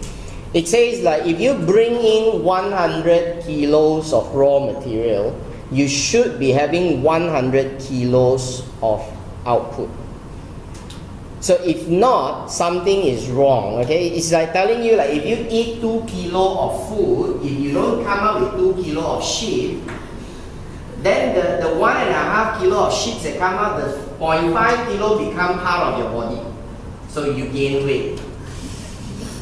Is that a simple model to understand? That's what input-output analysis, right? Okay. Now, so this is what it says. So that is something like what you learn in F5, but they are looking at it from management accounting perspective. They're telling you about the numbers that you must account for it. Okay. Now we just talk about the concepts about what do you mean by input and output. Input and output is identify what goes in your business. You know, to do my business, I might need water. Let's say, okay. I might need water. Now, I might need some kind of raw material. Okay, I might need some kind of raw material. I might need some kind of gas. Well, I do not know what I need, but I just got to identify this is all my input. You know, as you start drawing resources from the environment, you're creating an impact to the environment. That's what they say. You're creating an impact. You just think and see, if let's say the raw materials that you need come from wood, let's say. How are you going to get wood? You're going to chop the trees, right? So by chopping down the trees, you are creating an impact. Correct. That's the deforestation effect. So you're creating an impact as a result of what you take in. Alright? What you take in. But it's not just what you take in, it's also what you release.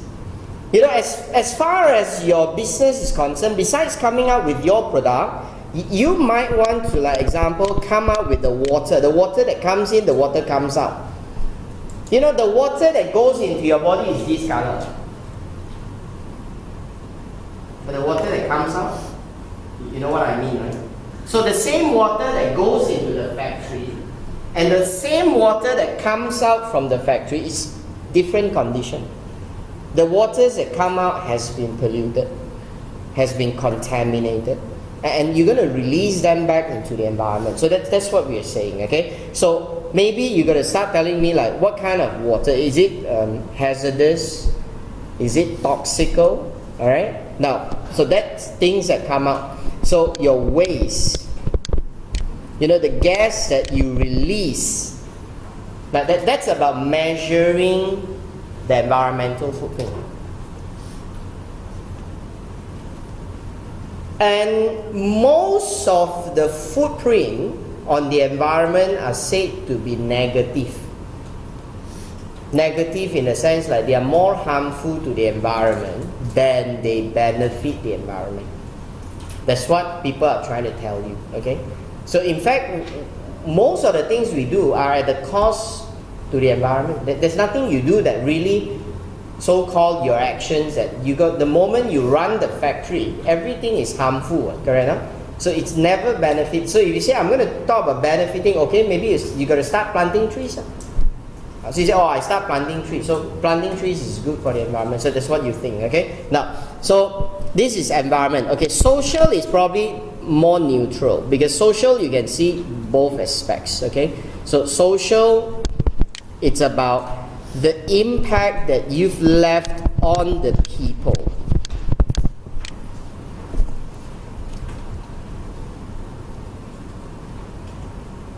Okay? And we have a positive and we have a negative footprint.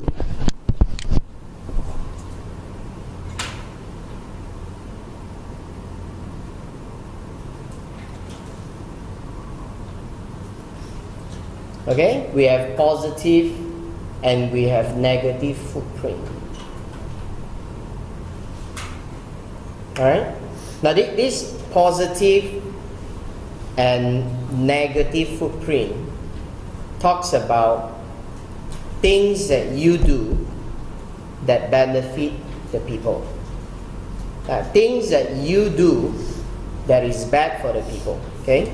You know, like for example, let's say, you know, I like giving this example, like if your government is contemplating to start a casino business. So when you start a business like that, do you think like it's good or it's not good for the people? Okay, so that there's always, they always say there's always, you look at Singapore allowed that to happen, right? And it built 2 casinos at the same time, okay? So is that good or not? If it's only not good, why would the government allow that? But that's because they have seen, or they think that there's some good side of it. That's why they allow that to happen. Okay. Now, but you got to really understand that this is a real evilish industry. Okay. You know, I'm really grateful that I've seen so much in my life. I've been placed in one position that I have in my life. Go through a period of friendship with this person who really so enjoy gambling that he always bring me up to casino. You know, I can share you so much of stories. I must give you a proof. If not, you will never believe what I say is true. Alright? You see, I have a gold card from Genting Casino. Okay, you know, to have a gold card is you must have gambled so much. Alright? And you'll be thinking, hey, how Mr. Lau, you got a gold card in Genting? How come? Well, because I've been through this part of life that there's this man who is trying to pull me into this lifestyle, and he gave me his money and said, come, let's join me and gamble. But I'm still wondering why God has prepared me into this journey, that I have one stretch of life that I've seen this. But you know, when I go to these kind of places, what I observe is people with desperation, with greed, with lost hope. Alright? I've seen how that this one man, I just can't forget about this man in my heart because of how I've witnessed this thing. He's been gambling on that casino table, and then I've saw he lost his money again and again, alright, until the very last moment he have lost all his money. He's not very old, I think he's probably in the 40s, alright, and I saw that he lost all the money, and then he start, you correct your pocket for whatever left, and I can see he's taking out the loose change. You change money with 10 ringgits. That's like your last of your everything. He changed all of it into the chips, and he's going to put the last bet. And I saw his hand was holding the chips, and his hand was shivering. He's having that kind of fear, like, I'm not sure, am I going to win and am I going to lose? I don't know what is he into and why that he gambled it in that way, but he's shivering to the extent that when he took the chip on that table, he can't hold the chip and all the chips fall off on the table. How bad is that? And I look at that and I say, why am I here? Is there a reason that I'm put here? So probably it's for me to tell you guys about how bad and how terrible all these things are supposed to be. Don't go, stay away. Once you're in, if no one pull you out, you never come out. There's never a U-turn because your greed will always be there. Alright? So always remember that. There's a lot of people die on that casino table. Okay? So I think I'm so grateful that I'm sent there to watch. Alright? So I'm sharing these things to you. Okay? So you're the first batch of students ever heard that. Alright, that telling you that a lecturer has been a frequent visitor to casino. Alright, it's a bad thing. Alright, it's a bad thing. Alright, but I'm just trying to tell you that this is what I've seen. Okay, it's very bad. Okay, so don't do. Alright, now, so anyway, back to this. People think like, oh, starting a casino business is good. Why? Because you're gonna bring jobs. I always quote this example like. Macau is that place with highest GDP on earth. Macau, highest GDP. You know why Macau is the highest GDP? GDP is measured based on the amount you spend. Yes, you know how much money they spend on one table of casino? If you ever seen how people gamble in that one short period of time, just 1 hour on one table, you're looking at hundreds of thousands or even millions. And that's how much money that they spend, okay? So people always think like it's a good business because it's going to move the economy. It's going to bring a lot of infrastructures. Which no doubt you got to say, yes, it's true, you see that. Macau is very developed. When you go Macau, it's a very nice built place. And because Macau is not, thank God that at least Malaysia is not so bad. Right? It's still considered quite well regulated. You go Macau, you can even watch strip shows. People, they win money in the casino, and after a while, because last time I used to go Macau, that was the first time in my life I went into a casino for fun. Not knowing that what is it going to be, so I just went in, alright? And then I was touring around the casino like a stupid fool, and I just walked around. And I saw, wow, there's this thing called strip show. So I was so excited about it, but it was very, very expensive, okay? So at that time, I gotta admit, like at that time, I got this so-called excitement and say, how would the strip show look like? And I really wanted to go, but I couldn't afford it. I think that show cost about 500 ringgit. So I say, it's okay, I'm not going to watch people go naked and dancing. What's so great about that, right? Okay, I can dance naked myself in the bathroom, alright? I watch myself better. But you see, this is how terrible this kind of business is going to be, okay? But they say like, because they're able to bring money, they have infrastructures. Look at cable cars going up the building. There are now 2 cable cars. Last time there's only 1, now we have 2, okay? You tell me which cable car go to Cameron Island? Just don't look at cable, look at the road to Cameron Highland. No one bother about Cameron Highland, can you see that? But people are spending money to build the road to Genting, alright? That's the road, that's the only place I can tell you where the hell is on top and not at the bottom. People always say hell is at the bottom, but Genting is the only place that the hell is on top because you go up to hell, okay? Go up to hell, please stay away, alright? But it's never going to be a good place. But people are saying that infrastructure is there, jobs are there, alright? Jobs are there. They say they create jobs, they feed people, and they're going to have money, alright? So that's what they claim.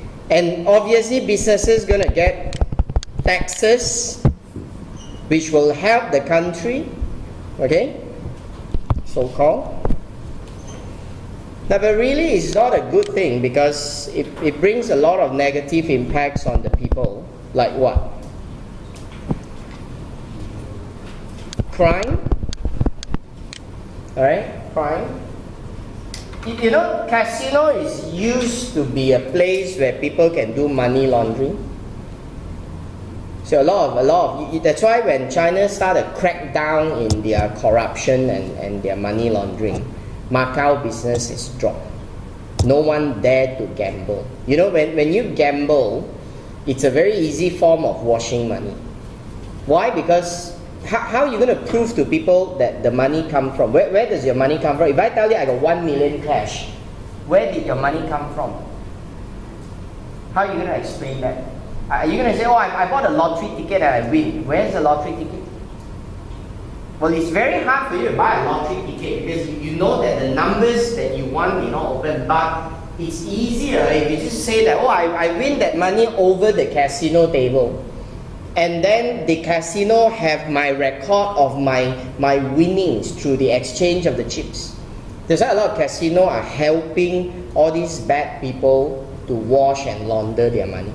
And because the existence of casino as a channel for money laundering, the bad people will continue to carry on their business because they are able to launder their money. Okay? And some of these politicians, that all the dirty channel of money, they go through casino. So that's why probably they like casino to be there. Okay? Now the crime is there. All right.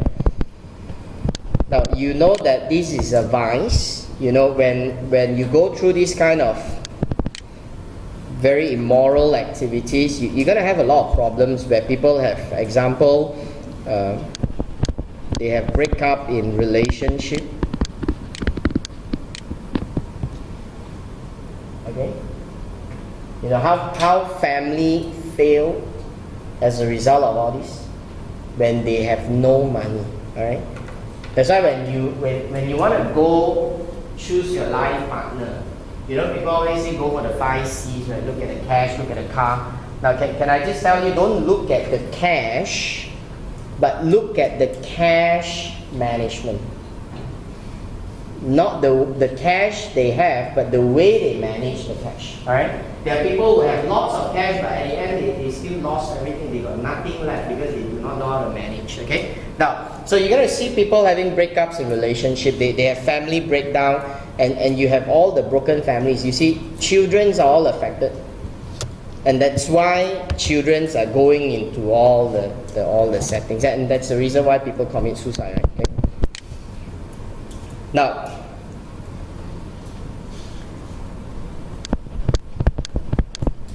we have a demoralizing society. Well, I just want to use this word called temptation. It's a very scary word. Okay?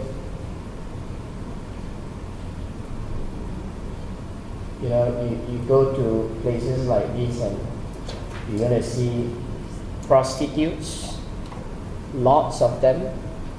They're just waiting, okay? So girls, if you see your boyfriend or your husband ever say, I just want to go camping and have fun one day and then just try it out for hobby. Don't worry, I'm just going for a game. Please, no. Hold him back and chain his leg. Alright, don't let him go, because once he go there, if he got indulged in all these, I don't know how he's going to pull back. Alright, so you're going to have, once you go there, you're going to see. Alright, this is all those girls, prostitutes from different countries, lots of them from China especially, they are just hanging out there to make quick money from all these people who win money.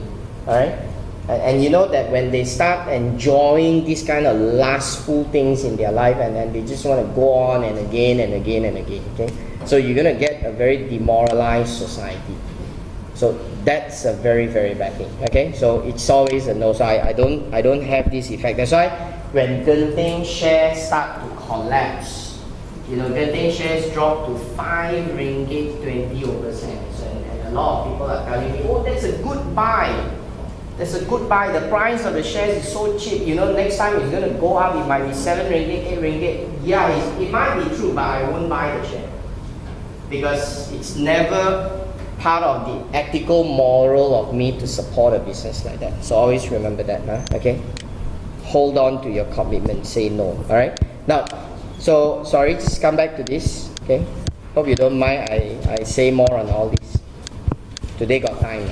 Okay? Today got time. Alright? Even if I've said so much, I will still be able to let you go early. Alright? Now, okay, so back to this. So companies, they wanted to communicate about their environmental footprint. So what they can do is, obviously they can come up with a report, but before they come up with a report, most companies will first establish an environmental management system. Okay? You know, if you have a system which has been accredited, then you're going to have certifications being issued. I'm just giving an example like ISO 14001.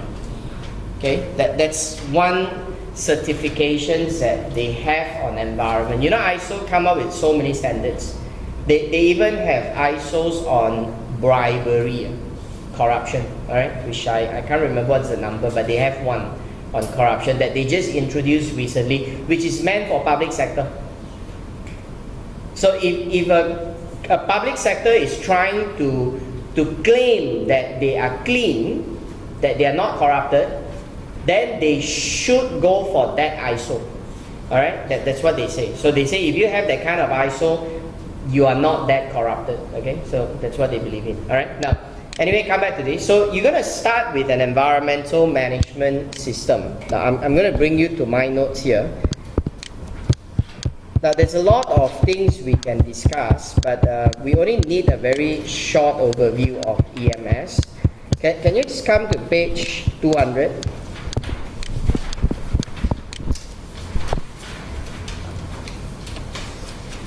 Okay, let me just do a bit more. I'll give you a short break. Alright, page 200, an environmental management system. Now, you know, there's so many different certifications out there. Alright, it's just like, you know, you talk about quality, Malaysia have our own CRIM, for example. Okay, so you might have different certifications. So I just put out some examples of different certifications that we have. Now, like ISO, it's the more internationally recognized one. That's why it's called ISO, International Standards Organization. Okay. Now, and we have BS. BS is actually British standards, and they have many type of standards. You know, you have standards on piping, for example. If you see our fire hydrant, you can see they mark there BS. That's actually a form of certification. But if environment, it's under the category called 7750. Okay. Now, so then we have this EMAS system, the European Union Eco Management and Audit Scheme. That's the EMAS system. Okay. Now, so I just want to give an overview. Okay. If I'm so serious about having this system in my company, what do I do? All right. Now, so this is a nutshell.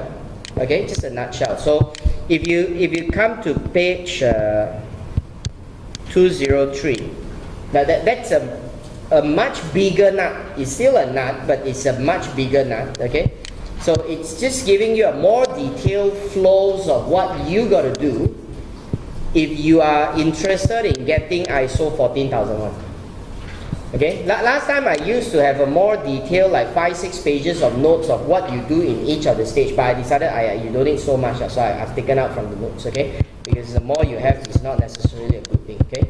Now, so let's just come back to this page 200. Now, before you can have an environmental management system, look at the word environmental management system.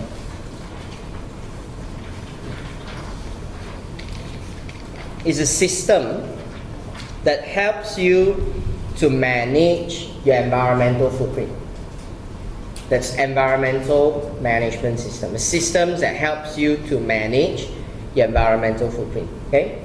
Now, but before I can have a system, we will start off with an environmental review.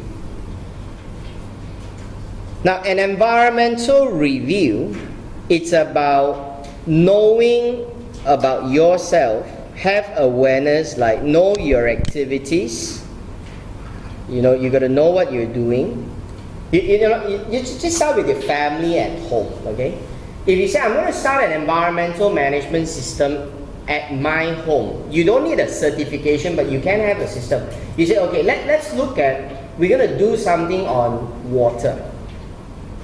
So tell me what are the main activities, the top 5 activities at home that consume the most water. So you probably say, maybe it's taking bath. Or maybe it's my flushing of my toilet. Maybe it's the washing of my car. Maybe it's the cooking. Maybe it's the washing of the house. So which one? Do you even know? And what are the activities that actually use up the water? Now that is example of things that you need to identify. You must know your activities. Now, you must know your legal and your regulatory framework. You know, you got to know your requirement. Okay? You got to know your requirement. You know, when you start knowing the requirement, you know, like example, if I have a business, let's say I'm doing an aquaculture business, I rear fish, okay? And you know, when we rear fish, we got to circulate our water. So that's what we are doing here, where the water is taken out from the pond and we release back into the river. And then we take a new fresh water from the river and we put it in. So a lot of people are doing it in that way, okay? But when you start releasing the water back to the environment, you're going to have the water is a dirty water, right? It's a toilet water if you look at it, because the fish is going to shit, is going to urinate, you know, that kind of water. So when you start releasing the water back, you know, the feeds that you feed the fish are made of things which chemical content as well. They put antibiotic inside, and the feed is going to leak into the water, and then the water is going to go out to the environment. So the question is there a law that controls what that you can release onto the environment? That's why you see sometimes you hear the government will say that we can't use the water for the moment because the level of chemical is too high. Too much ammonia, for example. Okay, you know, when you have you seen the shit septic tanks in the neighborhood? You know, the septic big, like a big swimming pool of shits. Sorry, I'm using such a dirty description. All right, green color. Okay, and you normally notice that on top of that pond, there's this thing like keep on stirring up and give bubbles to the water, like a paddle thing, like that. You know what they're doing? That's called an aeration technique. I hope that I'm right. That's why I understand. Okay. What is an aeration? Aeration is one process of breaking away ammonia in the water.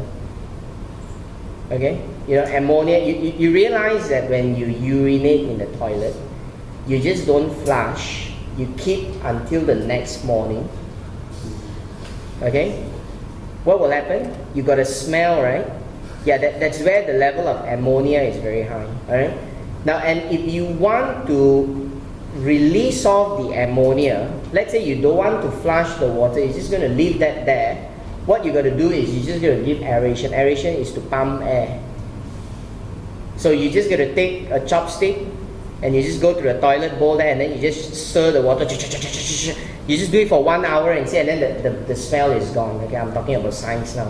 Okay, now and that's what people are doing. That's why when you keep fish, right, you know there's this small little pump, and people say that, oh, the pump is to pump the oxygen into the water. It's not just to pump the oxygen, but it's an aeration technique where you're going to dissolve the ammonia, because too much ammonia the fish will die. Alright, so that's about example, understanding the regulation. You know, some law will tell you like you must have minimum pH in the water before you release. So it was not too acidic. Because if too acidic, it's very dangerous as well. Okay, so this is about knowing your regulation. You must know the law. If you do not know the law, you're going to do things which can be very wrong. For example, some people just take the chemical and pour into the river, which is very dangerous, but if you know the law say this is prohibited, you won't do it. Now that's what we say. Start off with an environmental review. Understand your own activity. Understand the requirements of the law, what the law tells you to do. Okay? Now, and normally we will have a pre-audit. A pre-EMS environmental audit. So what is this pre-EMS environmental audit? Is you're going to do an audit before you have the system. Okay, I'll tell you about audit shortly, okay? Because there's something important that you must know as well, all right? So pre-EMS environmental audit. Okay, so once you have your awareness, you know, the whole idea of this first stage is about awareness. Okay, then the next stage is how that awareness will bring you to an effective environmental management systems. Now this is like, you know, actions, policies, culture, the things that we got to set it up, the infrastructures. It's about bringing change. Okay? It's about bringing change. To come up with new practice. Alright? To come up with new practice. You see, a lot of things can come in the form of policies. The example, like, you've identified one of the reasons that you use a lot of water at home is because you shower. So maybe we can come up with a new rule that the most you can shower in a day is 2 times. So we have a policy. Maximum 2 times showering a day, and each time you shower not more than 5 minutes. You know, when you start implementing policies like that, you start going to see that, okay, we're going to start cutting down the usage of the water. That's why if you see those budget hotels in UK, right, the water is so expensive. So what they do is you have to put money to get the water turned on. So you buy the water according to the time. So you put in your money, then after that, your water will be there for 3 minutes. And you realize that every minute of water is so valuable. And you actually think, what is the right method of taking bath? You know, like when you want to apply the soap on your body, you might be thinking like, okay, I should apply the soap without the water first, rather than let the water just drain out like that. See, you start to think because you know that it costs you money. Now that's what we're trying to do. We got to get people to understand in the business the things that we got to change. So policies, you know, some companies says what? No lights in the morning. Make use of natural lights. That's why they have this thing called green building. A building that they've designed in a way that is very environmental friendly. Like it's not so hot in the morning, so you don't have to turn on the aircon. It will have sufficient lighting in the morning so that you don't have to use your own light. So you're going to start saving. Now all these are things that you're going to do, and you expect investment to come in. Okay? So this is a stage that you need to do investment.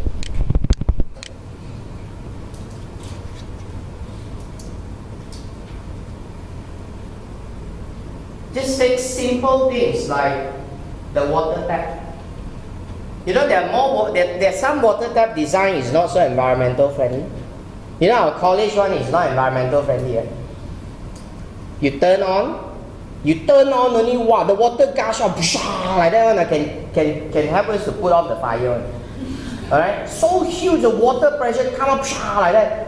And the very fact that you realize when you turn on the tap, you just turn on the tap, the water come out, that period of turning on and water come out, the water has been wasted.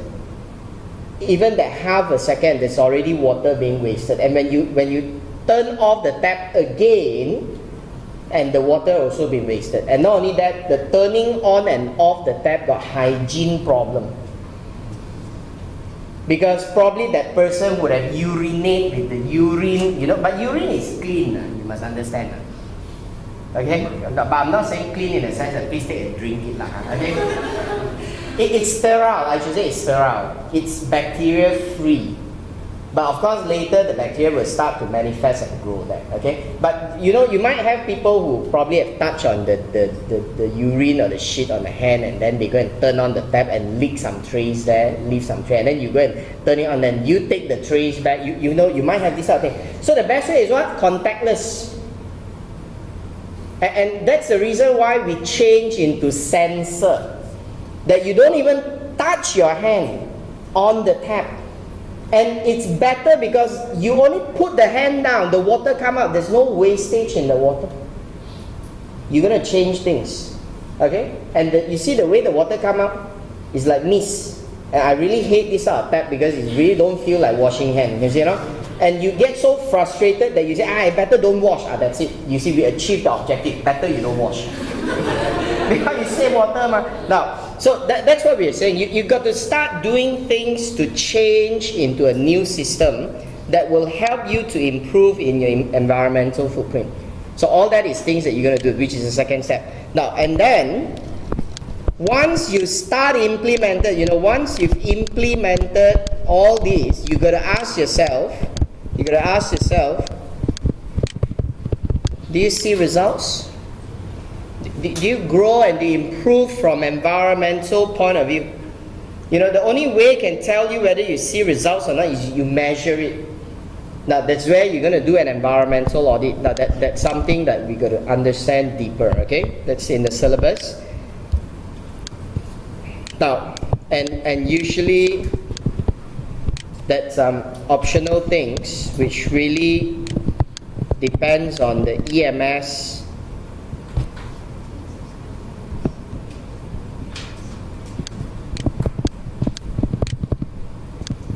accreditation that you're going for. You know, some needs you to publish, some does not. Like ISO 14001 does not requires you to publish anything. You know, those companies that subscribe to ISO 14000, they don't have to tell you. They don't publish a report. They don't have to. They just need to get the body to come and check, and they're happy to give you the certification. Okay, but some do. Some say you got to give us a statement. You got to publish a report. So that's where a statement of environmental performance, i.e., an environmental report, comes in. Now, and once all that been implemented and they've all been done, then you can invite this environmental verifier. That means the people coming from that body to come to check the system. They will come and they will approve it. And once they approved it, they will give you a certificate. So that certificate is a way of how you tell people that we have it. You know, some companies are doing it because they're dealing with those customers that they don't buy from you unless you have certification like this. It's part of their business policy. So they're forcing you to do it, okay? Now that's an example of how a certification works. So that certification is to give people confidence that you are doing something that manages the environment. So at least you're not so harmful. That's what we're saying, okay? Now, so in this whole process here, we talk about an environmental audit. Now we're going to have a look at what's an environmental audit. Maybe we take a short break. So come back and then we carry on with this. Okay.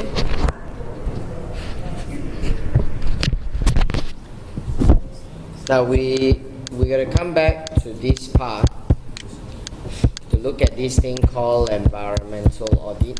Can I just bring you here to this page? Page 208.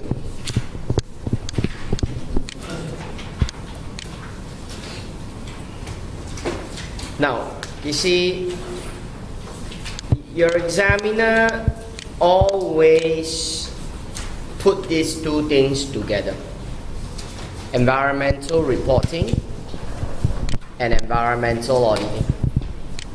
That's what he always do. Okay. If you see, this is an article written by the examiner, so that's what he's written there. He's written there that environmental audit and the production of an environmental report. So the environmental audit is the precursor to the environmental report. It's what you do before the environmental report. You can't have an environmental report before you do an environmental audit. So that's the pre-thing. Okay? Now that's why they say the production of this report ensures that there is a system in place for collection of data. And that system in place for collection of data will relate to environmental audit. Now let's just understand a bit about environmental audit first, and then let's just look a bit further here. Now, see, according to the examiners, the environmental audit, it's something that you do which made up of three elements, three things that got to happen in an environmental audit. Now, it's just quite simple. It's all here. It's one short paragraph that says, first, you got to have an agreed matrix. In bracket, examiners is what should be measured and how. Okay, you got to give some examples of this, like we're going to measure water. You're going to measure water. And how do you measure it? Like, there's got to be a way of quantifying your water usage. So you probably say, let's measure water in cubic meter. That's an example, okay? Like you want to measure water. And you say, let's measure water in cubic meter. Right? You probably say that I'm going to measure gas. You know, gas can be many types of gas. You might even be more specific, like you just want to differentiate what kind of gas. Like some people say we're very concerned about carbon. You know, this is the topic like people like to talk about in environmental issue, carbon. Carbon is the cause of global warming. That's what they believe in, okay? So if you think carbon is important, then what do you do to measure carbon? You're going to use, for example, weight. You know, I'm just giving an example of like what should be measured and how. So the first thing in an environmental audit is you're going to sit down and get all these things trashed out. What do you want to measure and how you're going to measure? Okay? Now, and then you're going to have that measured. Performance are being measured against those metrics. So, you know, to have performance being measured, you need the collection of data. So you need systems. You need the hardware. You know, you need the equipments. You got to have all those things installed to collect data. Okay? I mean, if you don't do it, then how would you know what is your activities and the footprints that it creates? So how are you going to do that? How do you know how much water that you've used? And how do you know how much carbon that you've released? You know, you got to have a way of measuring. That's why you see, like example, like machines and equipments, they actually run tests. Like your cars, your vehicles are being tested with the level of carbon that they produce. And that's the problem with Volkswagen, the scandal, correct? They have designed the computer to be smart that the computer is cheating. So can you believe we're living in a world that the computer is cheating? It's very scary, right? Okay. So the computer is cheating in a sense like the computer will know that this is a test. So they will tune their engines to produce less emission. And when they know that this is not a test, that this is an actual driving, they will tune back the engines to give you performance. So as you drive the car, you feel that the car is powerful. But when you send it for test, you're going to say, whoa, the car is very environmental friendly. So he's trying to give you a perception that the car is powerful and environmental friendly. That's what they believe in, okay? So you see, because of that, because of people are cheating and they're lying about all these data to show like as though they're very good, that is why we always look at why internal controls, internal audits can fit in. You know, you need internal controls that comes in and make sure that you have integrity in the data. Integrity in the data. Making sure like there's no fraudulent activities. All right. Now that's more that internal controls got to do. Okay. Now just carry on. And the last things we do about environmental audit is to report on the level of compliance of variance. What is the compliance of variance? Compliance means you achieve the targets. Variance means you fail. So you've achieved the targets and you fail. So when you achieve targets or you fail, you know, it's going to become accountability, right? Why didn't you achieve the targets? What caused you to fail? What's the reason? There's always a reason of why you don't make it through, right? So the question is why? Do you know why? You know why? You know, everything must have a reason. You say, oh, I've been failing exam for the past 5 times, 6 times. But why? Alright? Why did you fail? You know, I got a student failing my F8, I think for don't know 6 or 7 times. She just fail and fail, and she always come back from my class and I feel so bad about it. Okay? And then last sitting, I told her, like, I say that I see a change in her. Alright, I see a change in her. So she came to college and study, and then she sit down in the college with the friends and do. So I said there's a change in your attitude, and I think that this time the results is going to be different. And I openly told my student the last round, I told that I have full confidence and I've been praying for her that I want her to pass. So last round I told everyone that she's going to pass. And she failed. Alright? Well, anyway, alright, she failed, and then I told her don't give up, alright.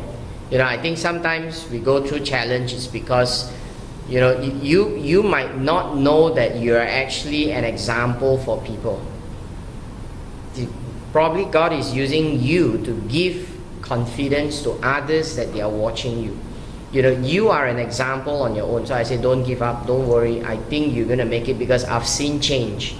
So she went for the exam in September, and that's the message she sent me. You'll be thinking she failed again, right?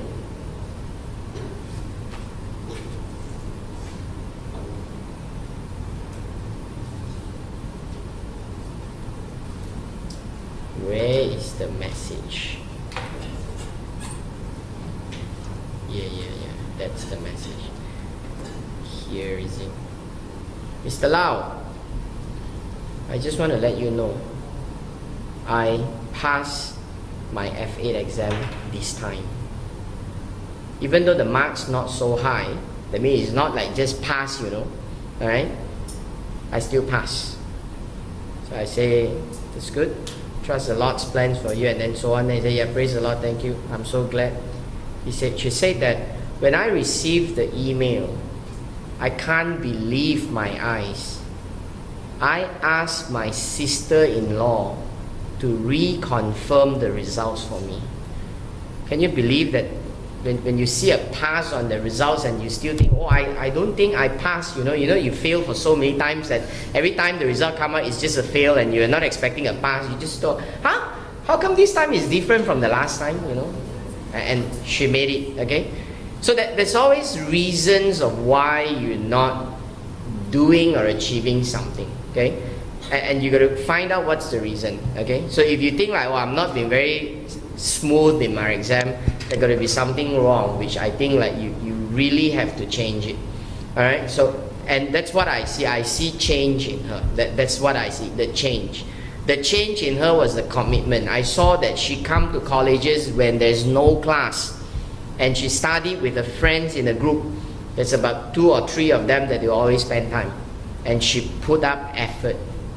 So I think that if any one of you been struggling in your path, I hope that she is a motivation for you, all right? She's been doing so many times, and finally she did it, okay? So work hard, all right? Sorry, I again go out because we talk about failure, all right? Now, because you see, when there's always a failure in anything you do, there must always be a reason, okay? Now, come back to environmental failure.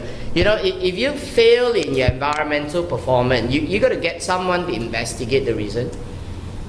What is the reason of your failure? And again, that's where the internal control and the internal audit comes in. Because maybe your machines are poorly maintained. Old machines are not that efficient, right? Like, for example, talk about water. You say, oh, why my water consumption is so high? Then you realize that the tap was spoiled. There's leak in the tap, the water just leak out. It's that simple reason. And then you realize that was the reason, you fixed it. And you start seeing savings in water. So that's how internal controls come in. It will help you in all these small and little bit of pieces that is going to fix it up, and that you will achieve what you are supposed to achieve, okay? Now, so like how you want to maintain your system, it's more like preventive, corrective kind of measure. Now that's where the controls part come in, okay? Now, so what is environmental audit? That's it. It's just 3 things that the examiner say. You got to know what you want to measure. You got to start measuring it, and you got to come up with a report that shows your performance. Have you achieved it or you failed? And along this whole process, you need internal controls to come in, to guard it, to hold it, all right? To make sure that the data are real. So all this is what we say. So we need all that as part of your environmental management system, okay? Now, so let's just finish off with this. Just 2 more issues that I want to share with you here. Now, if companies start going into environmental management system, they only take care of their own footprint. That's it, okay? And that's not really going to be very helpful, because if we start to understand footprint, we realize that the most of the footprint is not coming from your own. Now, this is the water footprint published by Unilever at a life cycle basis. Life cycle means the footprint from the very beginning, where they got it from supplier, the life cycle of the supplier, the footprint of the supplier, until the very end of the consumer. They're looking at the whole stage. And they say that at the life cycle, their water usage at their manufacturing site is that's it. In percentage term, relatively is so small. You tell people we're going to aim for a half reduction in water. 50% is gone. So what? You just tell me 50% of this part, 50% of this part. That's it. My 10% here, it's easily more than the 50% of your level. So which one is more meaningful? It's not about you. It's about them. Okay? So that's why companies are saying what? Let's just do something to tackle that. Okay? Now you see they're telling us the footprint at the raw material, the footprint at the consumer. That's where the major bulk of the footprint comes in. So all that is what we call as, the life cycle environmental footprint. So how do you tackle the environmental footprint at your supply chain, and how do you tackle environmental footprint of your consumers?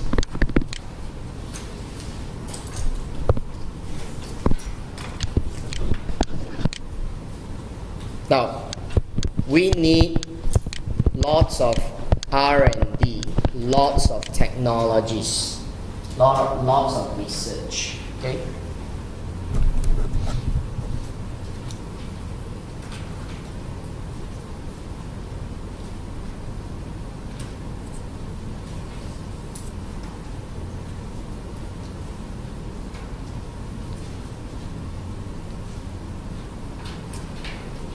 All right. Now I just quote a couple of examples. Like you see, when you look at footprint, you see like this one bottle of water. You know, to sell that water, we're gonna make that one bottle, and that the bottle will become a waste, and you're gonna throw that bottle away, right? So that's why people are thinking, is there a way we can minimize the waste level? That's where they talk about, you know, the water ball. Have you seen of this viral video they share in the YouTube of the water ball? It's an algae made kind of, I don't know what you call that container that looks like a softball, and they put the water in it, and you just take the whole ball and you just eat it. And you eat the packaging. So it's totally no waste. That's example of what people are doing, okay? Now you see, we use lots of water when you're cooking your rice, right? So what do you do when you cook your rice? You wash the rice. How many times do you wash the rice before you cook? Anyone do the cooking here? 4.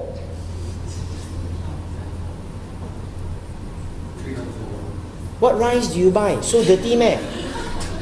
Why do you wash 4 times? It's a lot, right?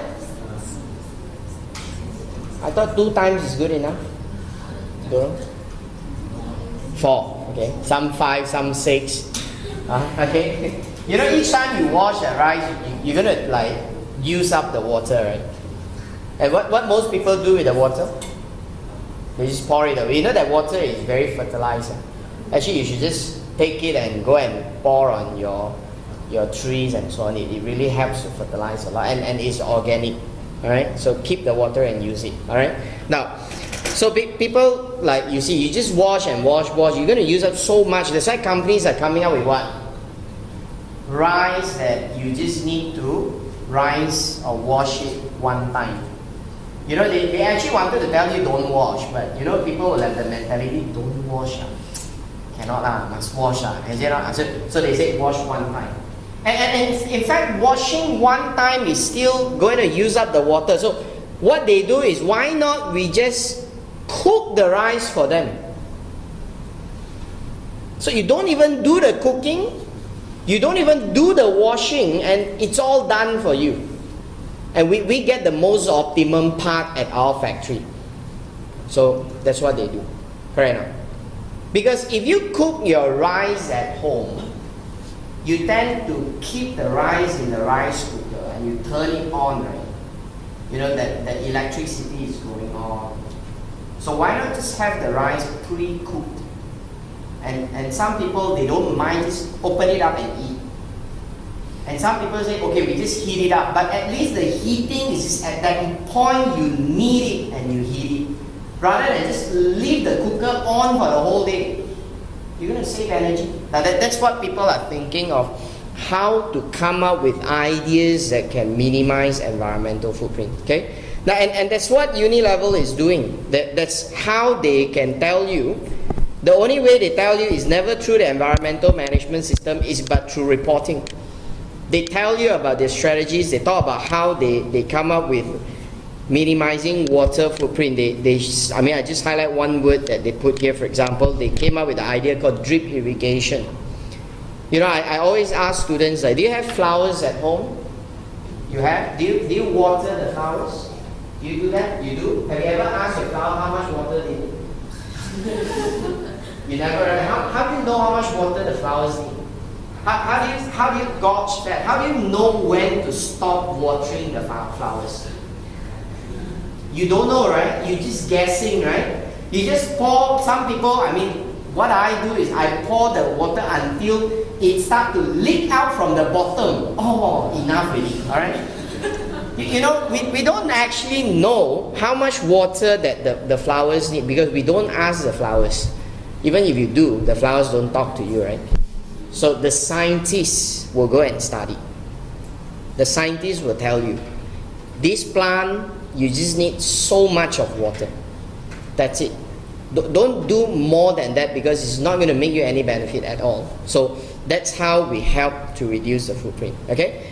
Now, so although there's so much R&D going on, that although they've been telling you that still choices, life have choices. You just go to a company, you want to buy aircon, the same company give you 5 different series.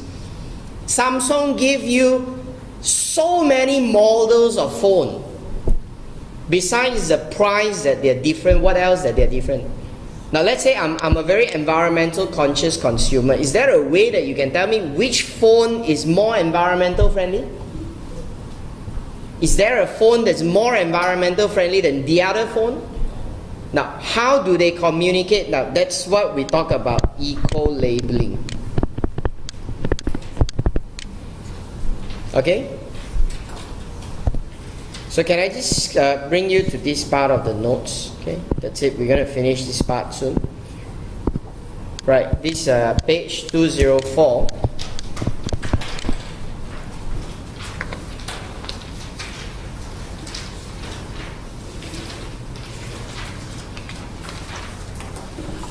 Okay, you see that there's actually a picture here, all right?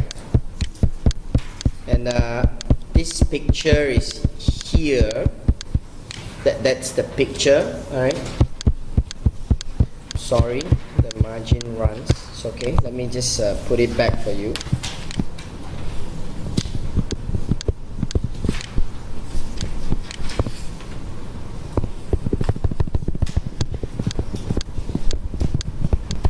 Looks the same, right? That's an example of an eco-label, okay? Now, you see, again, it's about, if I'm a consumer and I want to buy a product that I need to know which product is more environmental friendly. Is there a way of you telling me? Like I've said, like Samsung come up with what?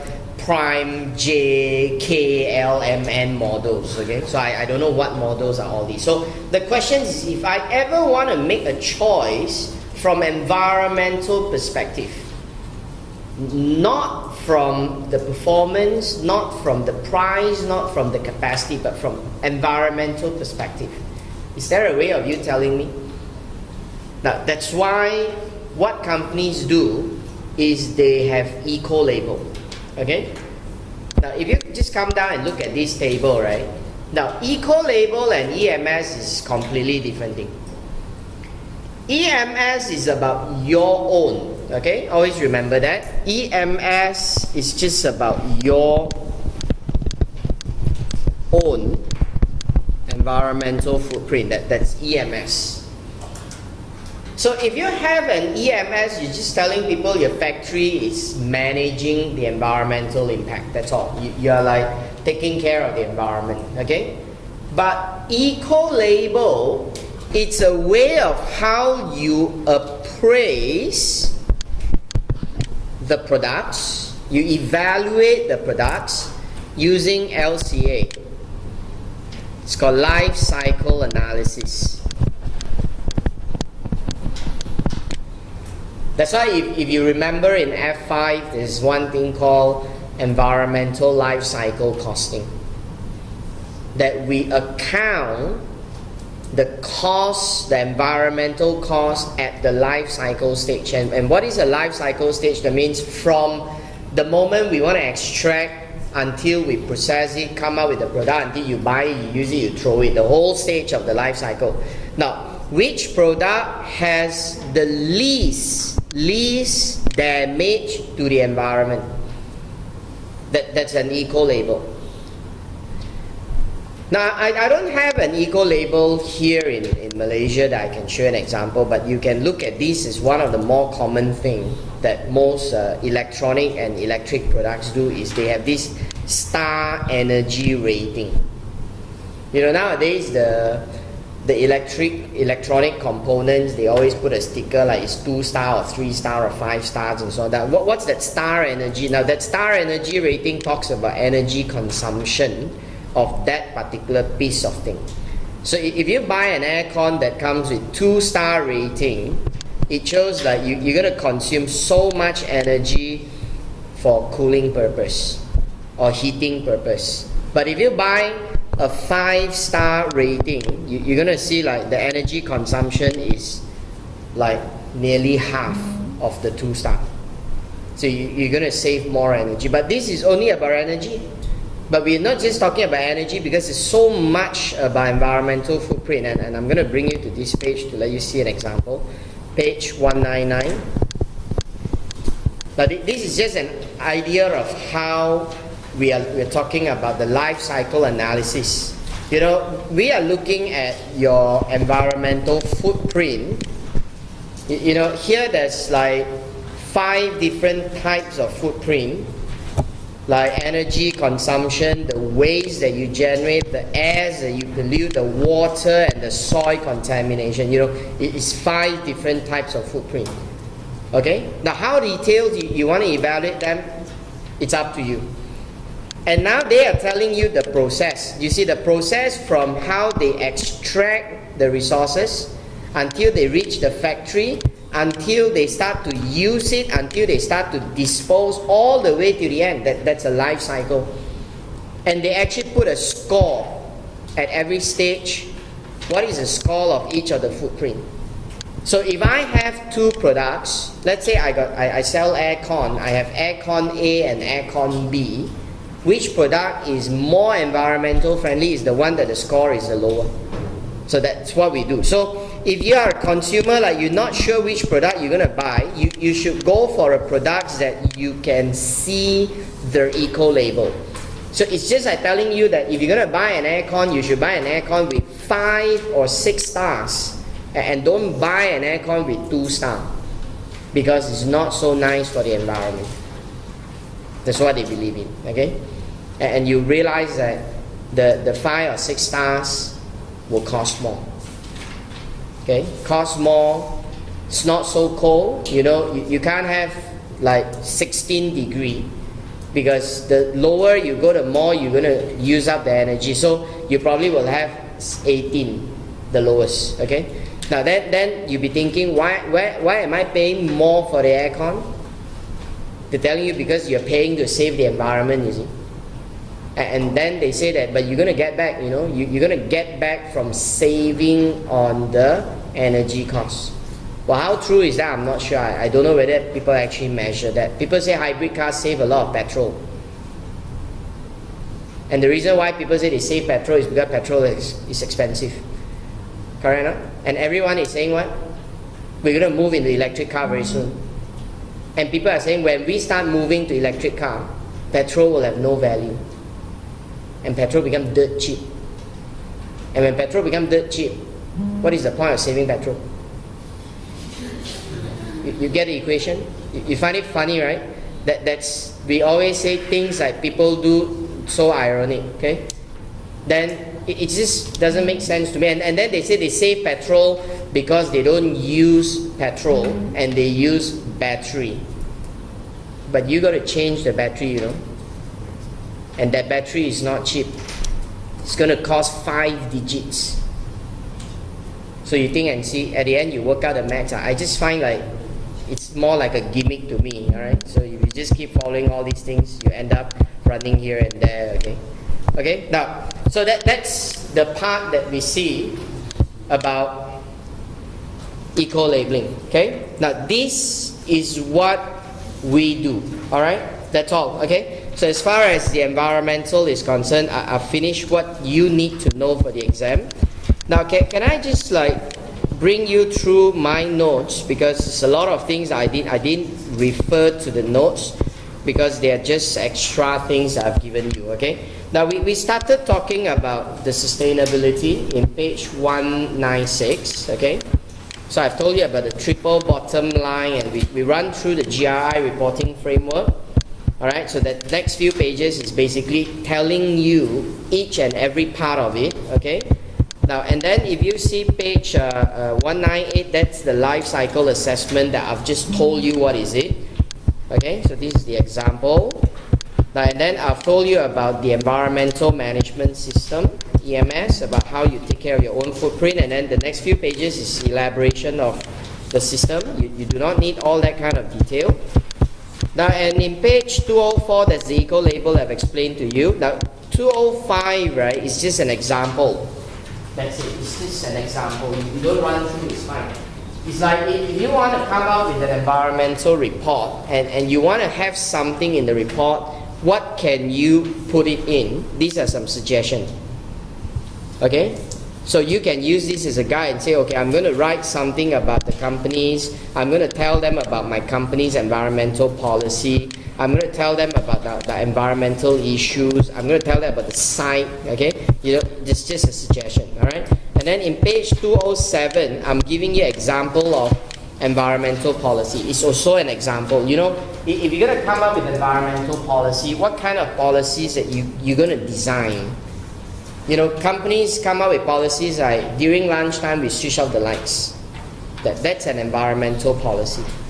Okay? Company come up with policies like we only use recycled paper, those used A4 paper, for all the internal documents. You never print on the fresh A4 paper. That's an example of the environmental policy. Okay? So you see, this is a suggestions of different areas of environmental policies that you would like to put them in. Alright, so again, it's just a suggestions for you. Now, environmental audit is important. I've run through that with you. Okay, so we've done with all that. That's on the environmental issue. Now, let's just come to one last area.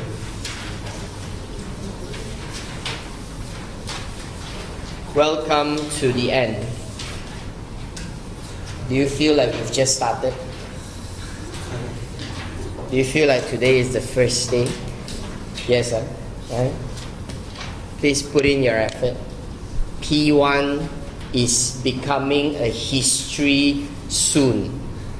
You don't want to be part of the history and left behind, right? You know what I mean? Okay? So put in an effort, please. Alright? I'll tell you what to do later. Okay. Now, what is an integrated report? I mean, look at the name. Integrated report. What is integrate? Is combining things.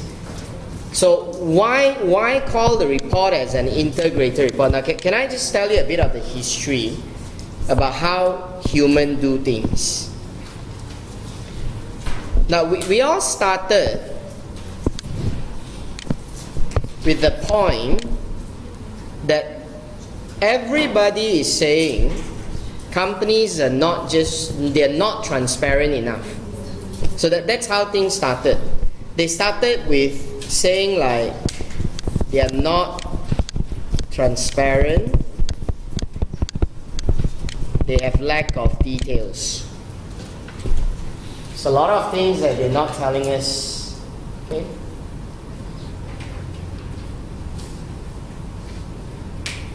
Alright? It's a lot of things that they are not telling us. So people say, let's just improve on it. Alright? Just improve on it. How do you improve on it? They start to add things. They start to say, come, let's get more information into it. So that's how things got evolved, you see. So they think like we can make it better by just increase the amount of details. So you've got more and lots more reports being made, being produced. That's why those days, we used to have reports that they're very thin. And it got thicker and thicker, thicker and thicker. Okay? So when they start to get thicker and thicker, to the extent like in UK, the Post has made a policy. They will not deliver more than 2 annual reports a day per postman because of health and safety policy. Because the report is so thick that if the postman is going to carry the report with them, they're going to hurt their back. So they say just 2 reports a day, and then companies saying that's going to be a big problem. How are we going to send all the reports to shareholders then? That's why they go into CD. Okay, they say, CD is the solution. Right? Then they start to use email and so on. Okay, now, but when there are more and more and more reports, you're going to have a problem. You can't have one person preparing all the reports. You're going to delegate. You're going to get one department prepare the reports that's on the environment. You're going to have one department that look into the financial reporting. You're going to have one department that talk about sustainability, social responsibility. So you're going to delegate to different departments, and it ended up with problems. One, information overload. When information overload is not going to do good, because when there's too much information to the point that you don't even feel like reading it, what's the point, right? That's why those days I used to put a lot of things in my notes, and I realized that it's not about me, it's about you, okay? So what's the point of me put so much and you're not going to read, all right? So might as well just take out all the thing and leave the notes with 5 pages, right? Okay. I wish I can do that, all right? I'm sorry I can't, okay? I failed you, all right? Now, so we have this information overload, and people just got put off. They're not interested with all the reports. They're not going to read, so it's just wasting the effort. And we start to see lots and lots of redundancies. The same kind of information being repeated. ACCA is one good example of redundancies. Sorry to say, I find that's quite stupid. How many times you study integrated report at this level now? You learn about this in P1. You learn about this in P2. You learn about this in P3. I mean, what the hell is going on with the ACCA with having the same thing teaching over again 3 times? I mean, yes, it can be important. Just put it in P3 and stop it there. Why do you want to have 3 different subjects teaching the same thing? When they first look at corporate governance is important, they put corporate governance in F1, they put corporate governance in F4, they put it in F8, they had some in F7, and now they put it in P1 and P3, and they put it all over in ACCA in all the papers. Why? It's important. And students say, what is going on? I've been studying again and again the same thing. So I find that this is not right. So don't worry, ACCA will realize that, and then they will have this integrated paper. That's why they tell you we have this strategic business leader. See, they are doing it. We're having integrated paper. Alright? So that's what they're doing. Redundancies. And the only way to make away redundancies is you combine them so that all the overlapping will just hit on each other, and that's it. You don't repeat. Okay? And they have inconsistencies. Different people are speaking different language.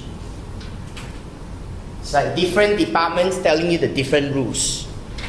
Okay, and you always have that when they're very bureaucratic. You look at government department. You go here, department A says you must prepare this. They go to department, no, you don't prepare this, you prepare that. That's the problem. In Inland Revenue, giving different answers to the same questions, but different answers. Okay. Now, all these are the problems that we're having. So, we need a solution for all the problems. People say, okay, we respond to problem by improve on it. So, people say the solution is integrated report. What is integrated report? Take the most important of all the different reports that you need, that you have. Take them out, put them in one report. And that's probably the most relevant report that most commoners will need. And the rest of the details don't show that.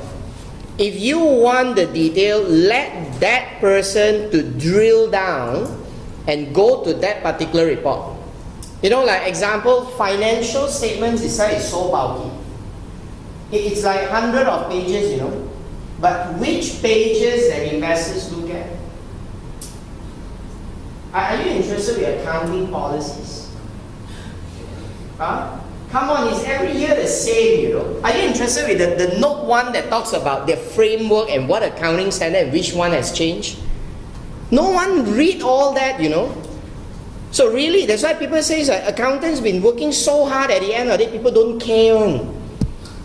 They only look at the 2 pages, that 10, 20 lines. Profit gone or not? How much loan? What's the EPS? That's it. The rest all they don't care. Now, so why not just give what they need? So we say, take the most important like financial statement, take the most important 2 pages of information, put it in. Okay? Now, we take, for example, the corporate governance report, the most important things on corporate governance, put it in. We take the most important from risk management. Maybe I don't use risk report. Put it in. Take your sustainability report, the most important thing, put it in. And put all this in and make it so condensed that you don't have to read hundreds of pages. That was the idea. Okay, this is how they define integrated report. It's actually a very good intention if you look at it, okay? They say, if I come down, it's a report that is supposed to explain to providers of financial capital how organization creates value over time. Okay? Now, financial capital talks about the capital providers. Who provides capitals? Shareholders, for example. But shareholders only provides equity. You know, banks provides you the loan. The lenders, the creditors give you the loan. That's also a capital. And very important is the financial capital provider, they must be able to see future. You know, when I give money to you, what is there for me in the future? Okay? You see, like, if I look at oil and gas, I'll be thinking like, the way I look at it, that means oil and gas is going to become obsolete, right? People is going to find oil is less important because you do not have cars that runs on oil. So if you're a company like Petronas, what is your future going to be? How are you going to show me a way that you can face that when it's coming? So I need to know that. If not, why do I buy a share? You know, for example, this timber company in Sarawak that makes so much money. Okay, fine, I'm going to buy a share today, but the next 100 years to come, when you tell me there's no more trees for you to chop, what's your business going to be? You name me one company which is very solid in extracting tin, you know, BJP. Hey, that's our history, you know. Huh? That's where our Lembah Kinta, Yap Alloy, correct? That's how things started. Ipoh, all this is because of the BJP. We learned about Kappa Kore. I don't know why we learned about Kappa Kore. It just never used in my whole life except in this class to tell you an example. Kappa Kore, I heard before. That's all. I never used Kappa Kore in my life, so I really find funny. Okay. Now, so you see, there's no more companies left that talks about tin mine except Selangor Pewter that make the souvenir for you to keep. Alright, business is gone. So what business is there to stay for so long? I mean, you can't say, why should I buy a share? See, I'm not here to tell you buy for 10 years and then get 10 years dividend and so what happened after the 10 years. Okay? So that is the most important question any investors will need to know. How do you create values. Now, to understand the creation of values, you must first look at this page, 211. How we classify capitals. You see, we take everything as capital. You know, capital is just like a kind of resource. Okay, it's just a kind of resource. And resource is something that is able to generate. So capitals is something that can generate.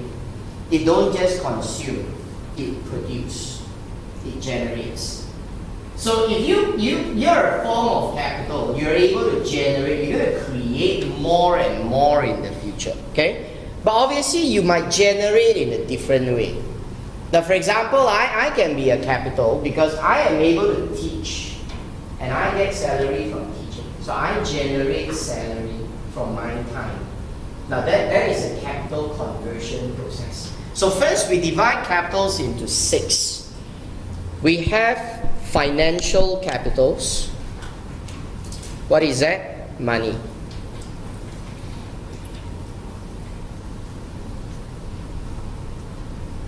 Okay? Money. So who provide financial capitals? The debts come from creditors, equity come from shareholders. Now we have manufactured capitals, things like we construct, we build, like the buildings, the machines, the equipments, that's the manufactured capitals. So you are now living around all the manufactured capitals. You're sitting on a table, a chair, in a room with air cons, that's a manufactured capitals. Now intellectual capital, intellectual is what? Is your knowledge. It's your know-how. It's your R&D. It's your technologies. Okay? So that is intellectual capitals. So if you have your intellectual capitals, then you know that intellectual capitals is able to help you to build values in business. Like people tell you, I have a secret recipe of making this wonderful sauce so that my restaurant is one of its kind and no one is going to have it except through me. So all people come to you, okay? So you have that intellectual capital, all right? Now you have that human capital, the people. And you're talking about different kind of people. Skilled worker, unskilled worker, what kind of skill? That's human capital. And social relationship capital. What is social relationship? Social relationship talks about common values, trust, reputation. Just to do a simple experiment with ourselves, okay? You just driving on this highway and then you park at the rest stop and you're going to go down and get a cola drink. When you think of getting a cola drink, which brand that you be thinking in your mind?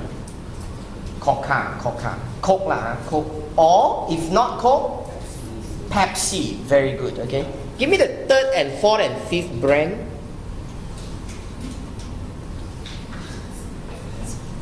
You know that's really got brands there, right? You know, I know there's one blue color that looks like Pepsi, but I don't know what is that, but it's not Pepsi.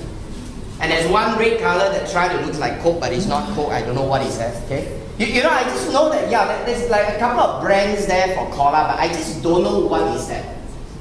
So you walk into that store there, and then you walk towards the fridge and you saw Coke, 3 ringgit.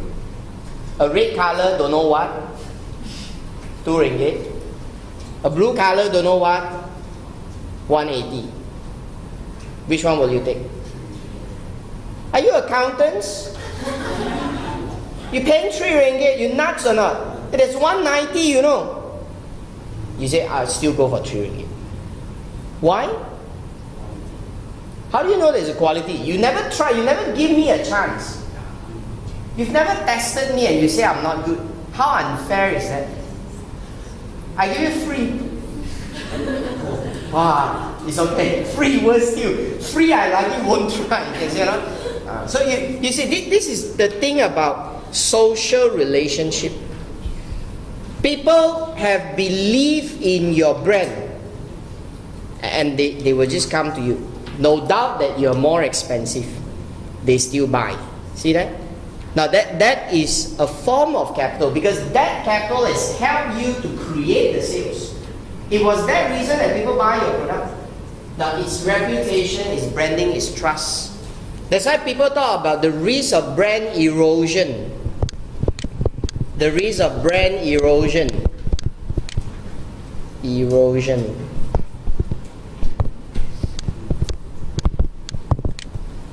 It's destroying your social relationship capital. And when companies don't understand that, they will put some jokers sitting in front of the computer to be the Facebook manager to reply messages, not knowing that the whole world is reading the message. And some people, they just reply stupid message that it just tarnish the business name. Can you see that? Well, you don't care. You know, this is such an important thing that you should have hired a CEO kind of person to do the job. That's why Tony Fernandez is so smart. Right? He always uses these kind of strategies to win people's heart. Like how he always claim like his employees first. You know, employees are very important and stuff like that. All right, so he knows how to play the game well. All right. Now that's how they build social relationship capital. Okay. Now, and we have natural capitals that you take from the environment, whether it's renewable or non-renewable. So please remember, these are the 6 types of capitals. In the exam, you know, when they ask integrated report, they like to ask you the capitals. So you must know how to state down the 6 capitals and what are these. Okay. And this is the most important thing about integrated reporting. It's the whole idea of integrated reporting. Now, the best way of showing integrated reporting to me is to make it interactive. Well, I don't have that skill. If I have that skill, I think that would be great. You know, you start to show me a diagram that can show me the flows of my capital conversion. Okay, now you don't draw what I'm going to say here, but this is what we are saying. Like something comes in,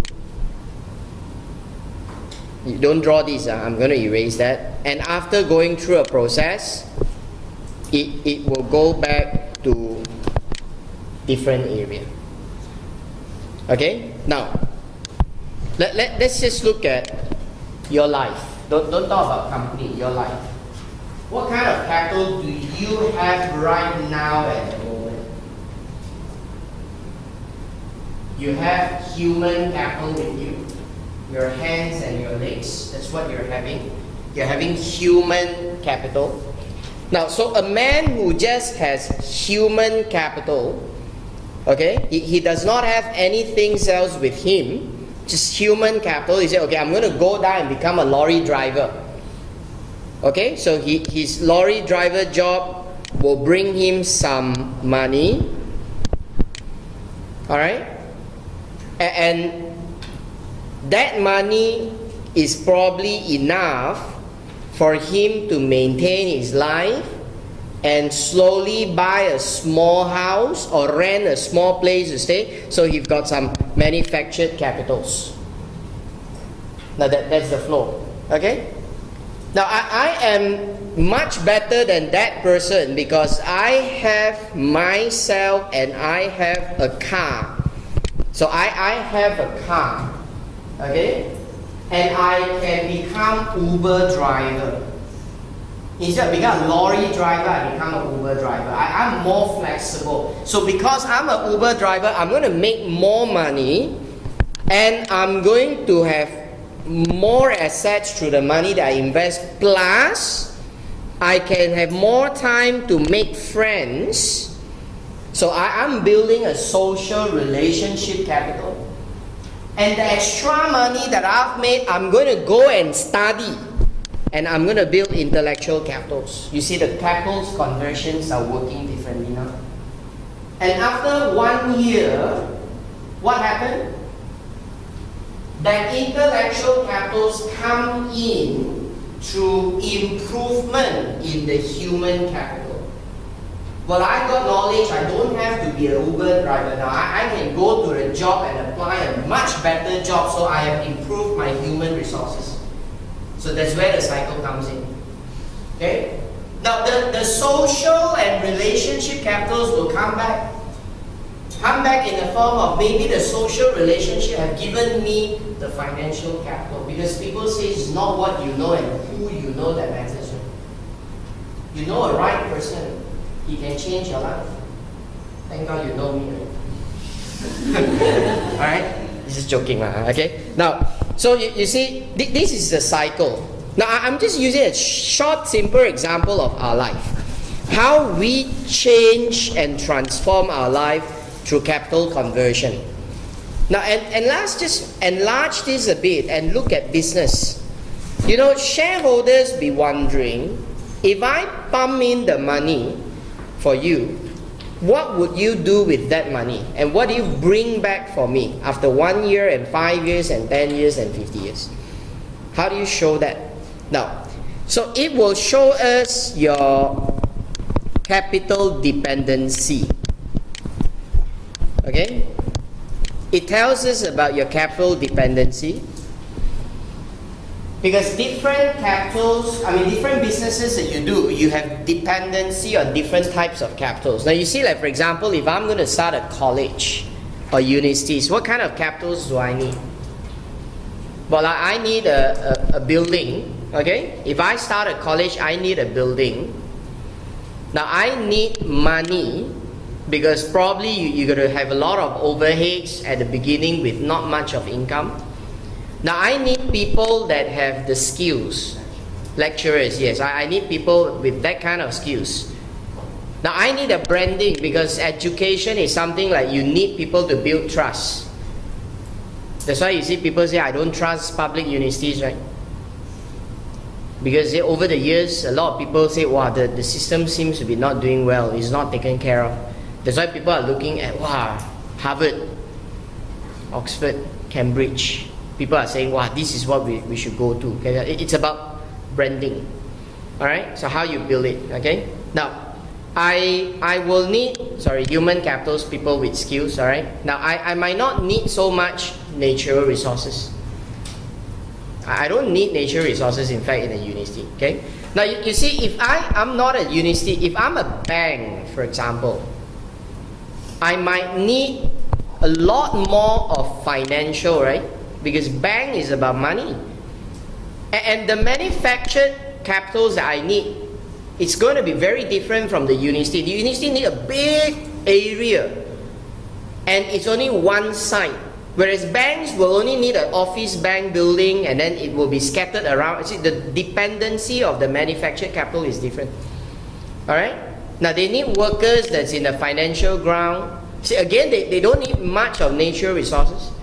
They do not need any form of intellectual. They don't need a patent. They don't need R&D. Not much lah. Okay? So you see, dependency is different for different types of business. And you know, when you have dependency, you're gonna have risk. Something that you depend on will always be a risk to you. Because I don't depend on things that fail you. Okay? So if you depend so much on natural example, what if the resources runs out? What if there's no resources? What if the price of commodities start to go up? Now, if you depend on human, what if the staff runs away and then they're not going to stay with you? How are you going to retain the staff? Yes, you know. Now, all these are the risks that you're having. So if you borrow so much money, how are you going to finance the interest? So all these are the risks that you have that's based on the capital dependency. Okay? Now, so it starts off by telling us an idea of the capitals that you're having. Okay, then you tell us with all these capitals that comes in, your business model. The business model is about explaining to me how you make use of the capital to convert it to a different kind of capital. Going through the input, your business activities, output and output. How are you going to do that? You know, it's like I'm asking you, if I'm going to give you $1 million right now, okay? Tell me what you're going to do with that $1 million and then how much money you're going to make for me? And what will I have in 5 years' time? Give me an idea. Okay, you can't answer. That you don't have a business model. But if you give me $1 million, I will be able to use my social relationship because of the connections of the people that I know.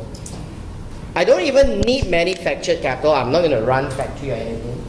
I'm just going to use that money. I'm going to start buying some good shares that I know that it's big potential coming in. So I tell you, like, maybe that 1 million can grow another 1 million in 3 years' time. So 3 years' time, we're going to double up. So what I'm going to do is I will use the same strategy. So another 3 years at 2 million become 4 million.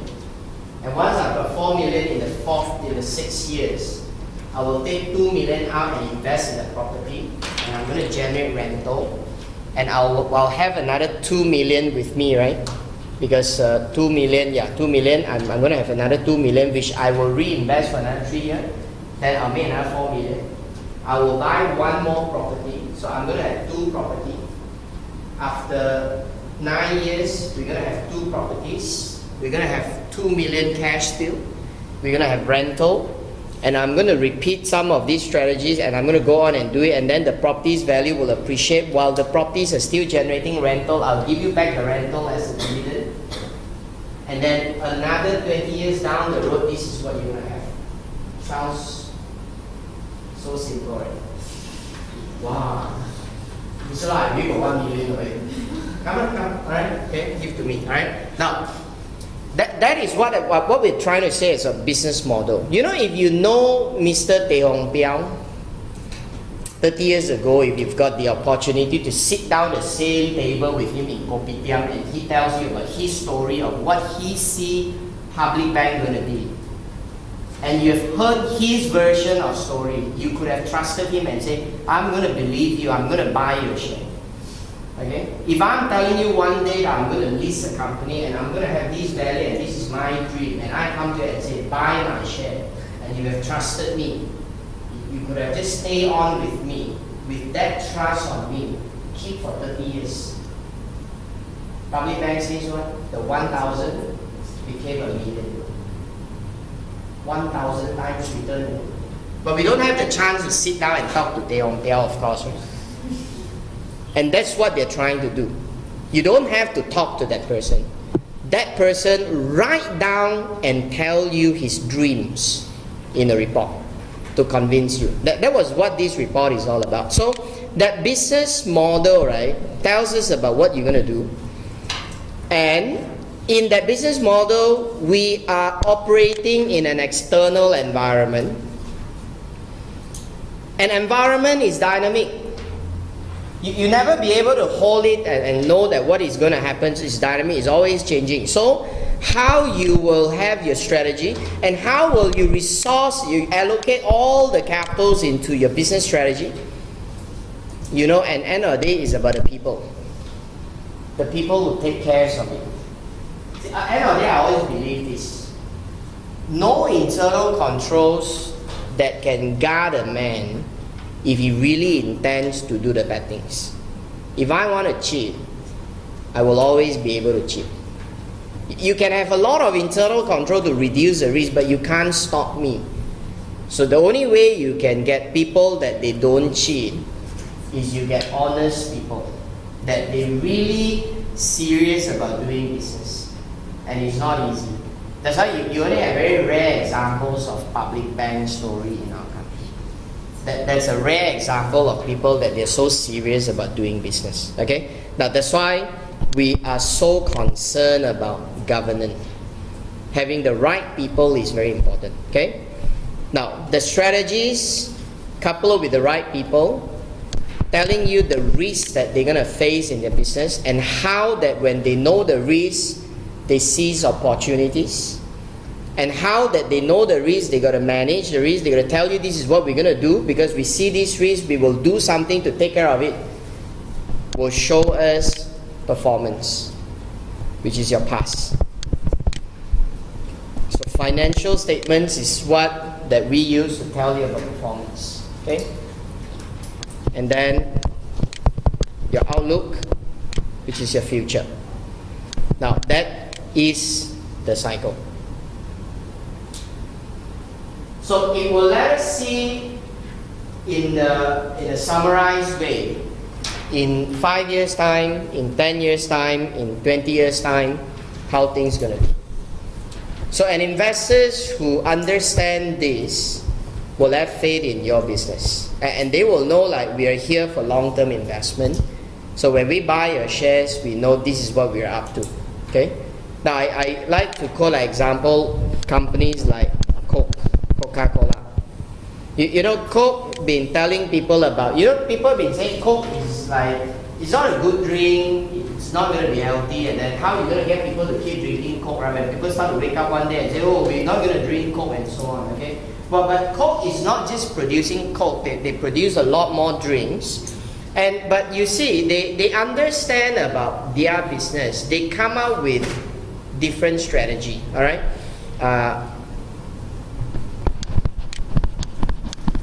They have this very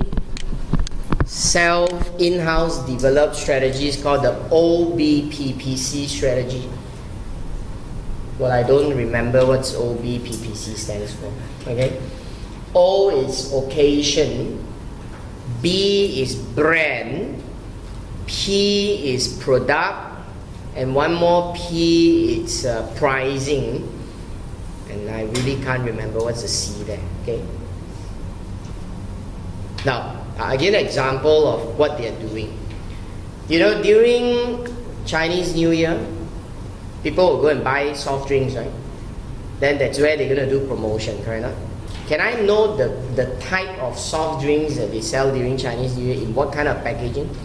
Can or bottle? Sorry? Can, huh? Can. During Hari Raya, can or bottle? Bottle, right? Why is there a difference? Well, you see, consumer relevance, behavior. Chinese are a very lazy community. Do you agree with that? They don't like to wash. Pour out and wash. You cannot lah. They cannot. Before buy, I cannot already. Okay. And our family size is very small. You name me any of your friends that has one family that has like 6 to 8 people. Oh, we don't have two people. Father, mother, and me and my brother. Or I don't even have brother, I'm me, 3 person. You buy one bottle like that, you want 3 person to finish up in one meal. They really finish their life. Alright? To drink like that. They will never be able to finish. So what they're going to do, they drink part of it, then they keep it in the fridge. What happened the next day? It's not nice. The gas run. They will not do that. But, you see, like the Raya time, they go kampong. They're talking about big community, the family can be 30, 40 people. You ask them buy can. Bankrupt.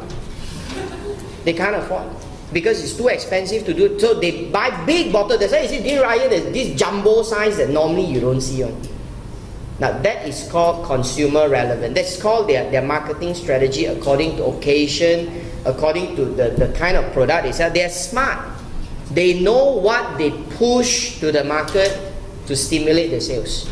You see, how do I know that? Because I read the integrated report of Coca-Cola. And I understand that's a very smart way. So when they are smart, you can trust them, then you buy their share. So that if I tell you now Coca-Cola share is the highest ever in their history, will you still buy? Yes, I will still buy. Why? I trust their model. That's it. So this is what integrated report is all about. So I've just given you an idea. So the most important thing is the capitals. Alright? And then the cycle. Okay? Okay, that's it. If you just go on to page 213, right, they tell you the contents of how integrated report is going to be.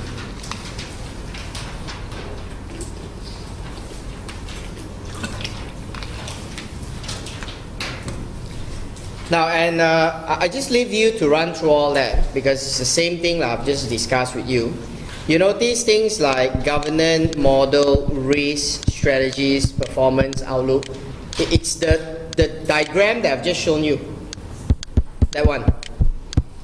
So what is in integrated report is all these things. You must have a section in the integrated report that talks about your business model.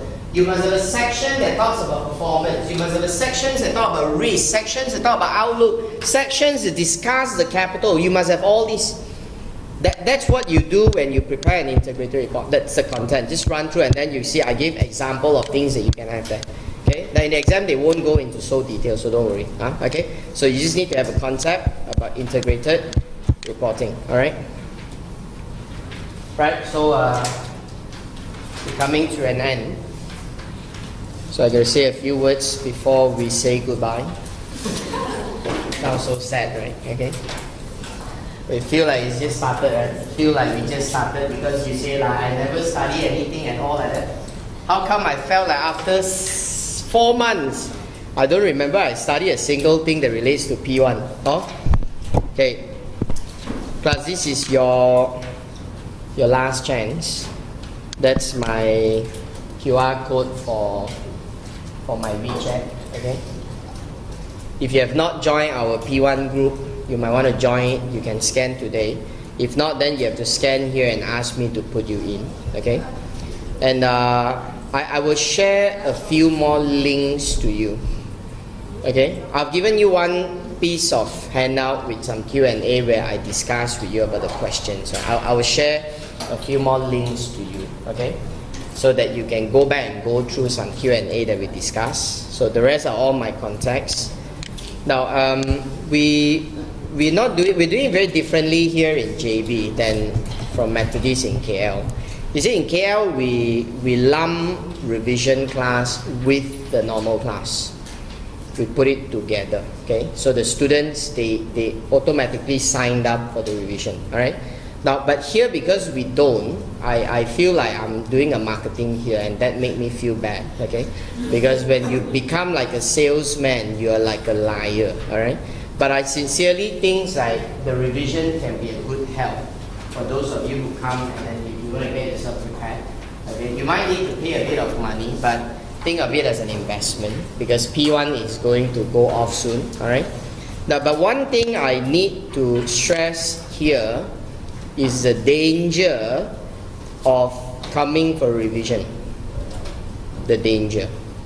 You know, students just keep thinking like, I don't have to do anything until the revision because the lecturer is going to prepare me for the exam. So you just put aside all the things and that's it. Now, no. You're going to do that, you're just going to fail the paper. Because you're not putting effort. And you know, if you're going to do that and you're going to fail the paper, can I just suggest you don't go for the exam? I mean, what's the point of you going for the exam when I can tell you that you're going to fail? I tell you now, I prophesize for you, you're failing. 99% you're failing. Okay? So don't waste the money. Might as well save up the money to study the new paper called Strategic Business Leader. Alright, so I give you a good news is you still have a chance to learn something extra, there's good things in life, you see, alright? So if you're going to prepare yourself in that way, listen to me, you're not going to make it, you're going to fail, alright? So you have to put in efforts and you got to study. If you don't have a right place to study at home because there's so much temptations at home, come to the college. They have place for you to study. You know, students say, no time lah. You've got time today. You know, I always find the student very funny. You say, no time, but when there's a class, you can have time. What about next Sunday when we have no class? If next Sunday, if we would have got class, will you come? You're going to come, right? Then why next Sunday when there's no class, you can't come? There's all the days we are open. So put up an effort. You need commitment, all right? And please don't assume things, especially for repeaters, that when you assume that you say, oh, I know why I failed. If you know why you failed, you would not have failed the second or the third time. That's because you do not know, okay? And usually I tell you the reasons why you don't get through is because of commitment and the effort. You're not putting enough, okay? Now, what I'll normally do in the revision is we're going to go through again what we studied for that 4 months, and I will be going through past year. Okay, I won't be doing anything besides the past year, because your examiners is so consistent with his approach that he just keep on repeating. But the only difference is when I go through the past year, I'm telling you the pitfalls and the tips in analyzing the questions, like this is where the point is, so that you've got the experience. And I will tell you, like, this is what students got mistaken with. You know, students saw the question and said, oh, that's so easy, I just copy that and that's the answer. And no, that's not the answer. We are not giving you a pass for copying questions. We are looking at your intellectual and how you think and apply. So that's what I'll do in the revision class. Okay, but you got to prepare yourself. So please do me at least this thing. You must go through all the list of videos that I've sent to you that discuss on the Q&A. Okay, the Q&As are more important than just the study, but you should go on and study, know the stuff. So when you read questions on, let's say I just read the questions that talks about risk. So maybe you want to go to the notes and read through the part on risk first, and then you try the question, and then you read the answer and then ask yourself, why I never thought of that? Why when in the study I never thought of this is how they're going to ask me the question? It's about why. Keep asking why, and then you're going to benefit a lot. Okay? Alright, so this is my last advice to you. So any problem, keep in touch. Alright, this is my detail. All the best. God bless you. Thank you. Alright.